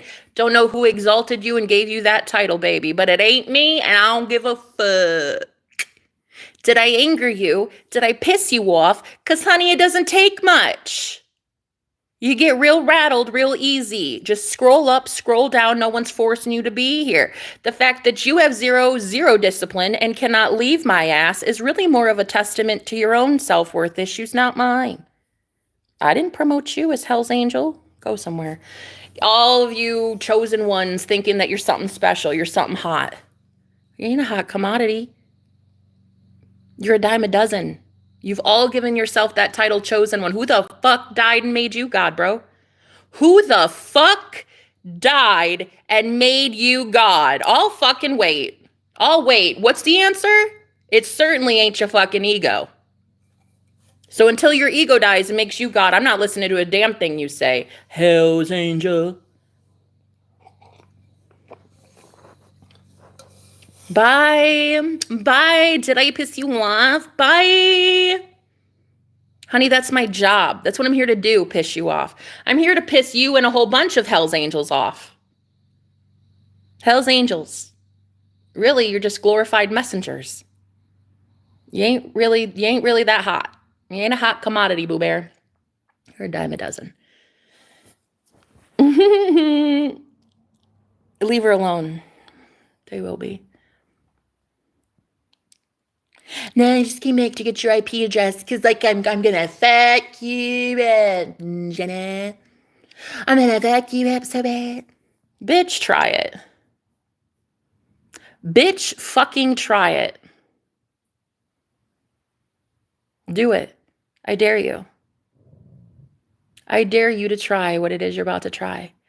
Because the only one going to really suffer on that shit is you. I'm telling you right now, honey, as God is my witness, and God has been my witness for a minute, the only one going to get fucked up if you try to harm me in any way, is yourself. Trust me. I've seen it a million times. My enemies get swallowed up whole.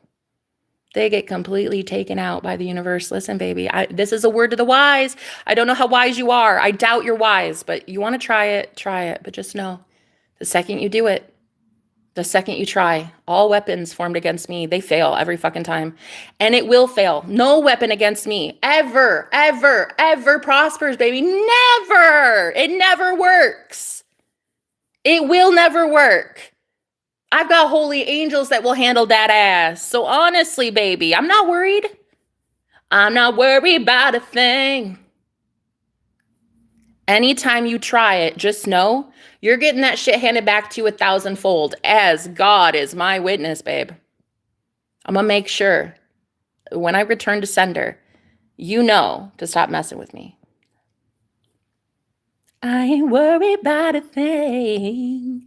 Bye-bye, sweetheart. Toodles, fruitles, my love. See you never. Love your eyes. Thanks, Natasha. Hi, can you say hi? Hello, just a girl. As my name speaks. My beans come out. What beans? Oh, I have to poop. My beans. That's funny, actually. No, I got more coming. Cool. Any idiot dumb enough to work with your ass is also going to get it. Like, if they're that stupid to be friends with you, I feel for them. There's going to be some of them, though, that when they come at me, they're going to be like, wait, why are we doing this? Wait, what'd she do? What'd she do to you? Wait a minute. Why are you hacking her? Wait, why are you committing a felony on this girl? Wait, why are we going to get involved stealing someone's IP address, trying to hack them publicly when she has people also monitoring us on her chat? Literally just admitting to a violation, literally just admitting to a federal crime, a literal crime.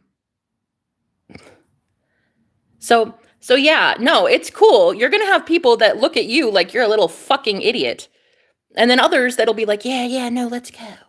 Leroy Jenkins, let's go in there 100%. Let's go. And y'all will get stuck. You will hit a brick wall and it will be hilarious. But the rest of your little friends that are like, dude, why are we risking shit for you? Why would I get involved with a federal crime for a girl that didn't do shit to me? I don't know this chick. I'd be risking for what? For what? I don't know her.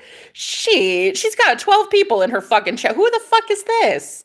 You think I'm going to risk prison for this? She's actually cute and I kind of like her. And so like, bye. You'll get a couple defectors. It's fine. But then the majority that are going to try and fuck with me are going to realize that, honey, I've got people far bigger than you watching and monitoring this right now.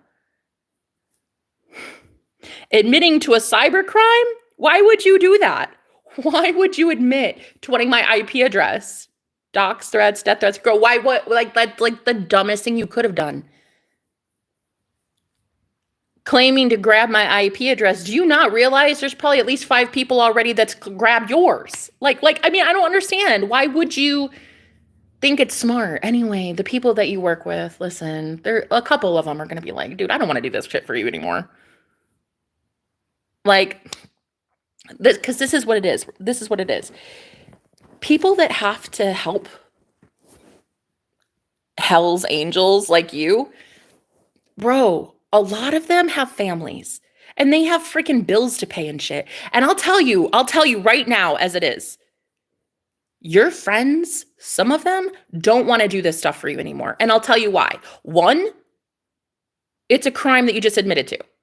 Two, the IP address thing, that I don't know that that's technically a crime. But don't think for 2 seconds that people won't be able to see the shit that you've been doing before you met me. Okay? Three, mainly what I'm understanding here is that you have a whole group of people that go around hurting innocent people just because they've pissed you off. And you think that you're going to be somehow, what, rewarded for that? It make it make sense. You think you're going to hurt innocent people on the internet and get away with that shit. Honey, most of the people helping you are just human beings. And they're just like, listen, bruh, I've got family and friends and a job and shit. And like, I do not need some badass karma on my record for nothing for a girl I don't even know. I don't know her. You don't even know her, bruh. You got your stick up your ass. I don't know what she did to piss you off today, but I don't know that I want to risk that shit. I'd rather have a job, thank you. I'd rather have food on my table for my friends and family, thank you. I'd rather like have good health and shit. Like, I don't need to be out here hurting innocent women just because you've got a stick up your ass and she offended you today by talking about your mama. You're the one that gets butthurt about simple shit. How about you handle it? And how about you do the heavy lifting? How about you go after an innocent girl on the internet? And then when the karma comes down the pike for you, how about you're the fucking one that suffers? Your smart friends are really smart and they're about to jump ship. And I'm here for that. And I hope they call me because I'm sure they're really, really awesome people.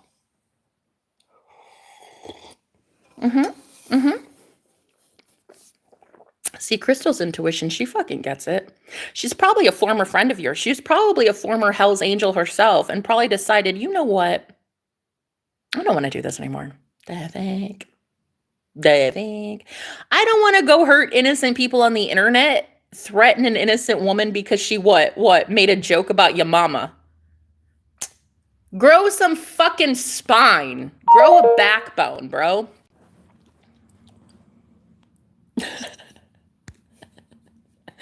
I hope your friends jump ship. I freaking hope they do. I hope they leave and they come right over to me.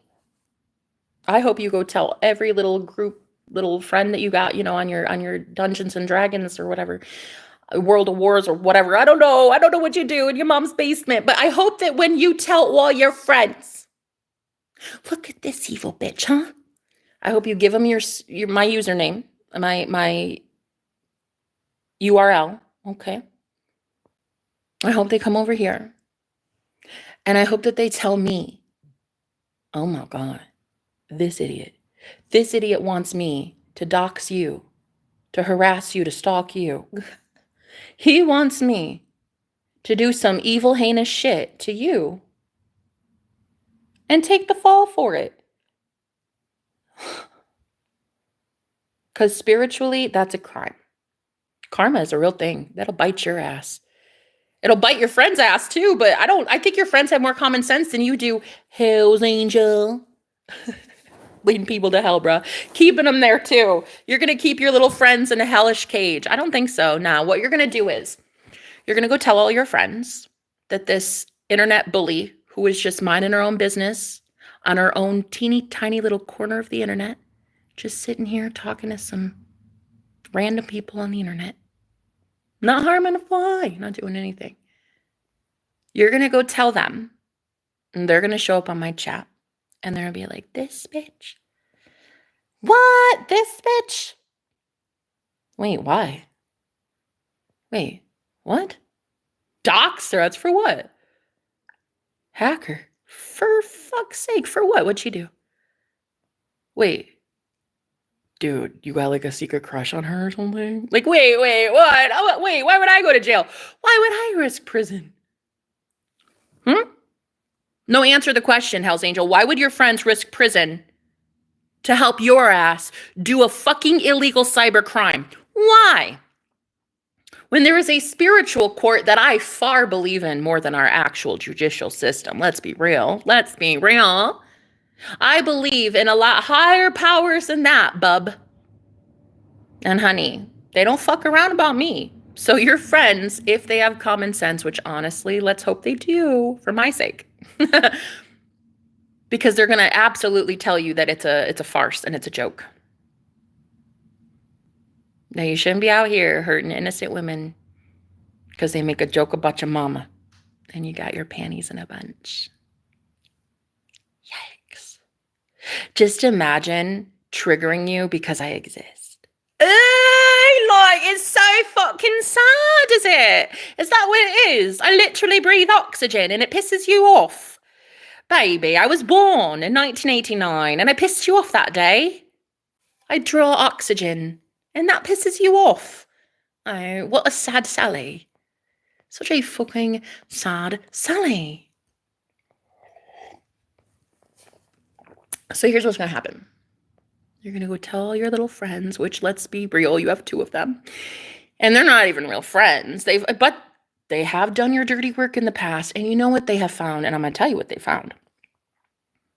Every time they do something that you tell them to do, they end up getting shit karma for it.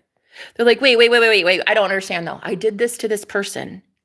And the next week I lost my job. Or I did this to this person and then my grandpa got sick. Or I did this and I lost my dog. Or I did this and whatever. It doesn't fucking, a tire went flat. I don't know. I did this though. And I keep doing this shit for you. For what? Because she made fun of your mama. Because you showed up on her live stream starting shit and she fucking ended it. That's what it is. That's what it is. You started shit and she finished it. That's it. That's what's got you all butthurt. Okay. So what's going to happen is you're going to go tell your little friends. Oh, I got her IP address. Oh, let's hack the shit out of her. Let's like dox threats. Let's do it up. Let's do it up. And then your little friends, because they have a few more brain cells than you do, sweet cheeks, they're going to tell you, you look fucking stupid. And if you want to try it, that's fine. But like, bro, I got better shit to do in a day than hurt innocent people on the internet. Because like that shit comes back. And it comes back with interest. And the only one that should be suffering for that kind of shit is you. Not the innocent ones. Not these people that have to do your bidding. God, could you imagine having to do your bidding anymore? Ew, why? These poor innocent saps, they're just men or women. They're just people. They might have internet knowledge. And maybe they can type in some HTML code or I don't know, do some something. I don't know, some internet magic. I don't know.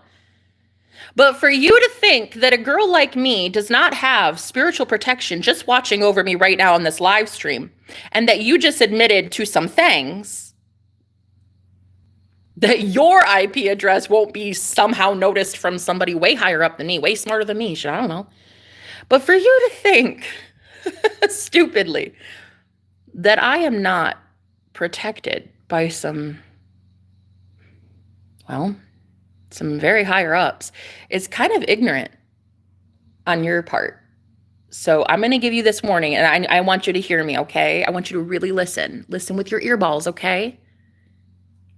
If you try it, it will be on record that you did it. Anybody working with you, it will be on record that they too tried it. This is a word to the wise. And that will be your final warning.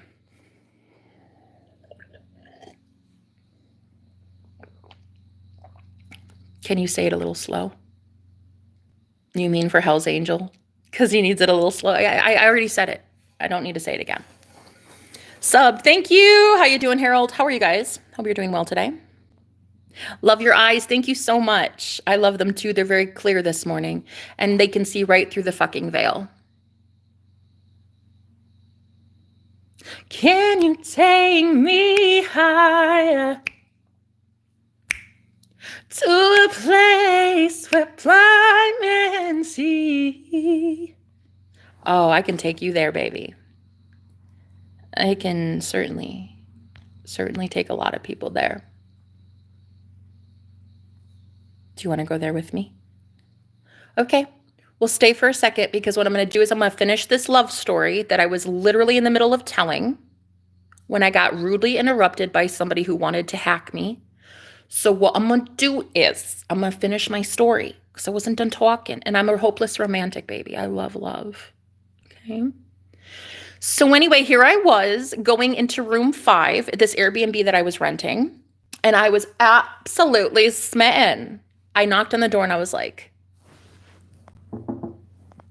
looking down the hallway of either side. I was like, housekeeping. I was so embarrassed. I did not want anybody to see that I was knocking on this guy's door. So I'm like, housekeeping, hurry up.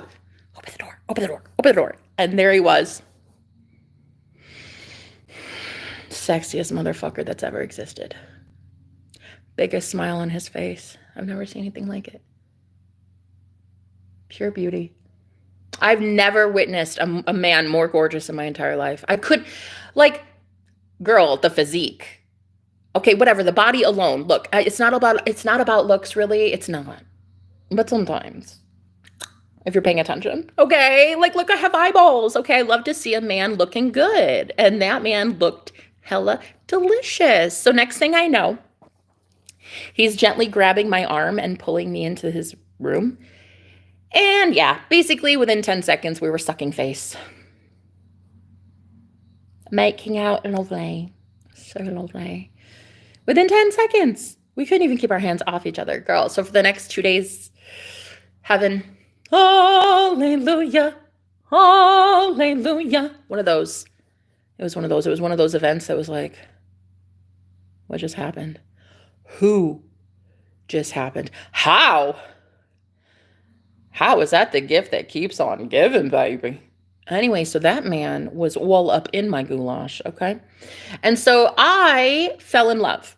But I was like, I'm not allowed to tell him because I can't. I'm not even like, girl, I cannot tell this guy that I have feelings for him. No. First of all, I just knew that he's single, I'm single. Like, you know, this dude's a bachelor. You know, he's probably a player. You know, he's probably got like 15 girls all lined up, all DMs. Like, oh, he you know, I was not even about to tell him I had feelings. Absolutely not. So I did what any girl would do. And I lied to myself. I said, nah, it's cool. It's just a hookup. Whatever, it's just a fling. Whatever, he's just a peni. I don't care. I don't care. He's just an appendage, honey. That's all he is. He's really great for that sex, and that's it. Just get the good, and then move on with your life, girl. You can do that. I know you can. You got it. You're a professional. You can do this. Not a big deal. It was just fun. It was just a hookup. So then, he texts me and calls me and drunk dials one day. He drunk dialed me and he's like, listen, I have to tell you something. What's that? I need to come back over. I need to come visit you. Mm-hmm. Yes. I'm on my way. What do you mean? What do you mean, love? What do you mean? What? Are you drunk? He goes, first of all, you're my sweetheart. Second of all, I'm really, really into you. Third of all, I'm coming over tomorrow or tonight or something. I'm definitely doing that. I don't understand what. Like, what the fuck do you mean? We're not a thing. No. Ew, men. Commitment. No. There's no ring on my finger. I keep it that way on purpose. What are you talking about? Coming over to my place. What do you mean? Like, to sleep in my bed? In my room? No. What? It goes somewhere. Do you know how hard I work to keep a ring off my finger, girl? I put in some heavy lifting to keep men keeping gold and silver off this finger, okay? So here it is. He's like, yeah. So, like, I can't really stop thinking about you. I kind of need you. And I want you, and I miss you, and I love you, and I'm a... Stop. Too much. No, it's too much. It's too much. No, thank you. It's cute. But honey, I do like you, but not really like that, okay? I mean, I'm in love, but I'm not really going to tell him that, because why would I tell him that? I'm not about to agree with him. So anyway, he comes back over for hookup again. And we hooked up and it was fun. And then I just said, okay, bye. And then he left again. All the while, I was still lying to myself. All the while, I was like, okay, great. Is he cute? Sure. But I don't think he's anything special. And then I remember telling him the story of my best friend who actually had a dream about him before I met him. She told me a couple days before I even met this guy, she said, there's a guy in the Airbnb and he listens in on your conversations. And he's carrying a red Solo cup. That much I know. And he's got brown skin. And I was like, oh, okay. Well, there was a couple men here with brown skin, so I didn't really think much of it at the time. But anyway, turns out it was him. The night we hooked up, he was carrying a red Solo cup. In one hand, he had a burrito, and in the other hand, he had a red Solo cup, and he was like, I'm in room 5. You know where I'm at. Where? Then he walked. He's like, you know where I'll be? I'm in room 5. And he had a red Solo cup in his hand that night. So I was like, that right there kind of gave it away that he's the one, because my best friend had told me he was the one. Like, she had dreams about this guy before we even met. Yeah. He's sexy as a fuck. So I lied to myself. Okay, I did. I lied. And see, what had happened was I wanted him, but I just was like, I can't be around him because he's too good looking and he's too sexy and he's got all these women that are chasing his ass anyway. And like, even if I were to get near him, like, there's gonna be a cat fight. All right. So I'm not about it. I'm fine. It's whatever. You do you. Way over there, boo. You go rent your own place. I'll rent my own place. Like, you stay single, I stay single. It's a thing. And then he came over for my birthday and he gave me a gift. It was so fucking cute. Like, cause it's so lovely. He literally, on my birthday, because I was alone and I was gonna be alone my whole birthday. And he doesn't even celebrate birthdays. He hates birthdays, actually. He kind of hates the whole institution of birthdays, birthday cakes, birthday candles. He hates the whole thing. It's a spiritual thing. He really doesn't agree to it. Anyway, he's like, if you want to get older, you do so, but I'm gonna live forever, so. He's cute. But the point is, he came over on my birthday. He got an Uber across state lines. Like, that had to be fucking expensive. So he shows up on my birthday just so that I'm not alone. And he gives me a gift. Oh, well, yes, he gave me that, but he gave me a different gift as well. He gave me the gift of clairvoyancy. No, I'm just kidding. No. He gave me pepper spray or mace, whatever. It's like in the little can thing. He was like, you live with like random strangers, so please take this. He's like, I wanted to buy you a cat because a cat would protect you here, but like, you're in somebody else's house, so it's fine. Just take this. So anyway, he gave me some mace or pepper spray for my birthday, and then he bought me dinner, and then broke up with me. It was very cute. And then we haven't seen each other in a while. We haven't seen each other in just like a long time. But I see him in my dreams though. But, ooh, honey, I see that man when I'm giving myself some lovin'. Do you know what I mean? I know you know what I mean. Oh yeah, no, I know you know what I mean. When it's me and my partner, aka my vibrator, if you know. I definitely see that man. I see him. His nickname is Ghost, and it's very fitting. So anyway, when I'm alone and I'm by myself, okay, I'm enjoying the festivities, I see him. Anyway, so I've had dreams with him the last week. It's really kind of amazing. He's shown up in my dreams and he's so fucking sexy. So sexy. And yeah, no, so anyway, I want him to be my boyfriend now. Like at first I was like, yeah, great. This is such a fun hookup. Like I love it. I love it. Let's be friends with benefits. Totally okay. No feelings, no feelings. And now I'm kind of addicted. And now I'm kind of hooked. And now I kind of want to fuck him all the time. Like I like him a lot. So in the meantime, though, after we broke up, I got involved with another guy. And I mean, that was fun too. That was fun. Not really. Mm. It was good. It was fine. You know, it wasn't spicy. You know what I mean?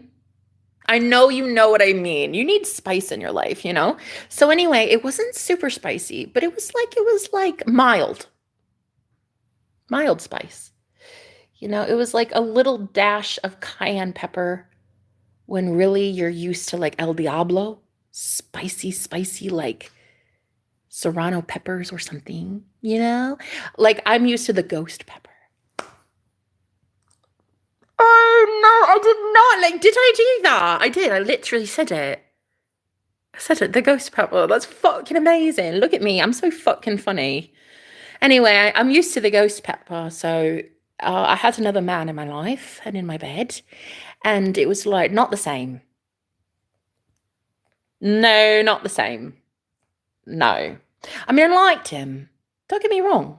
I actually loved him, I think. But like, nah, it's not the same. I'm so sorry. Have a good one. Thank you. Thanks so much. Take care. No, I don't want your phone number. Have a good day. And so anyway, he's out. That guy's out. And this new one, the old one is in. Again and again and again and again. Mm-hmm. Bro, shut up. What? Why did I shut up? What the fuck? No, I'm not going to shut up. Does it offend you? Does me getting it in offend you? Do you hate that I can get it in and the only thing you can get is your mum's phone number? Is that it? Is that what it is? The only girl you get to know phone number digits is your mother. Is that what it is? Do I offend you? Does my sex life offend you? Never in a million years. I never would have thought it, but it offends you. I love it.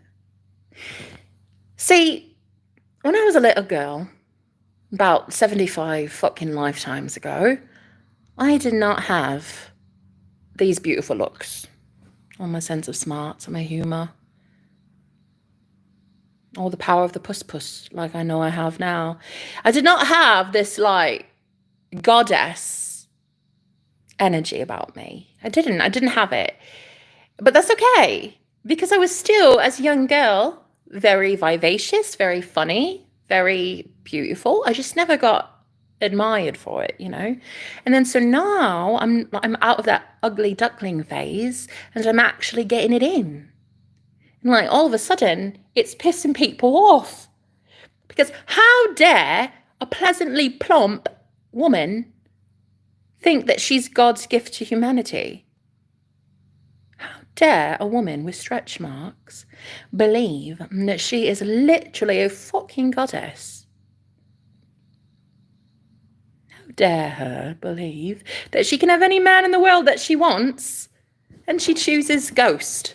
My ghost pepper. Girl. British. Are you British now? No, I'm actually not. I've never been across the pond. I've never been overseas. I don't know. I just sometimes talk out my ass like that. My phone's about to die, so I'm gonna go charge it.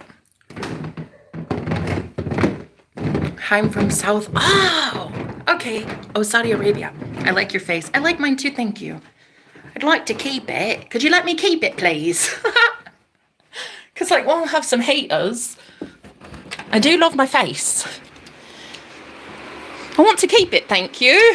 Who the fuck are you?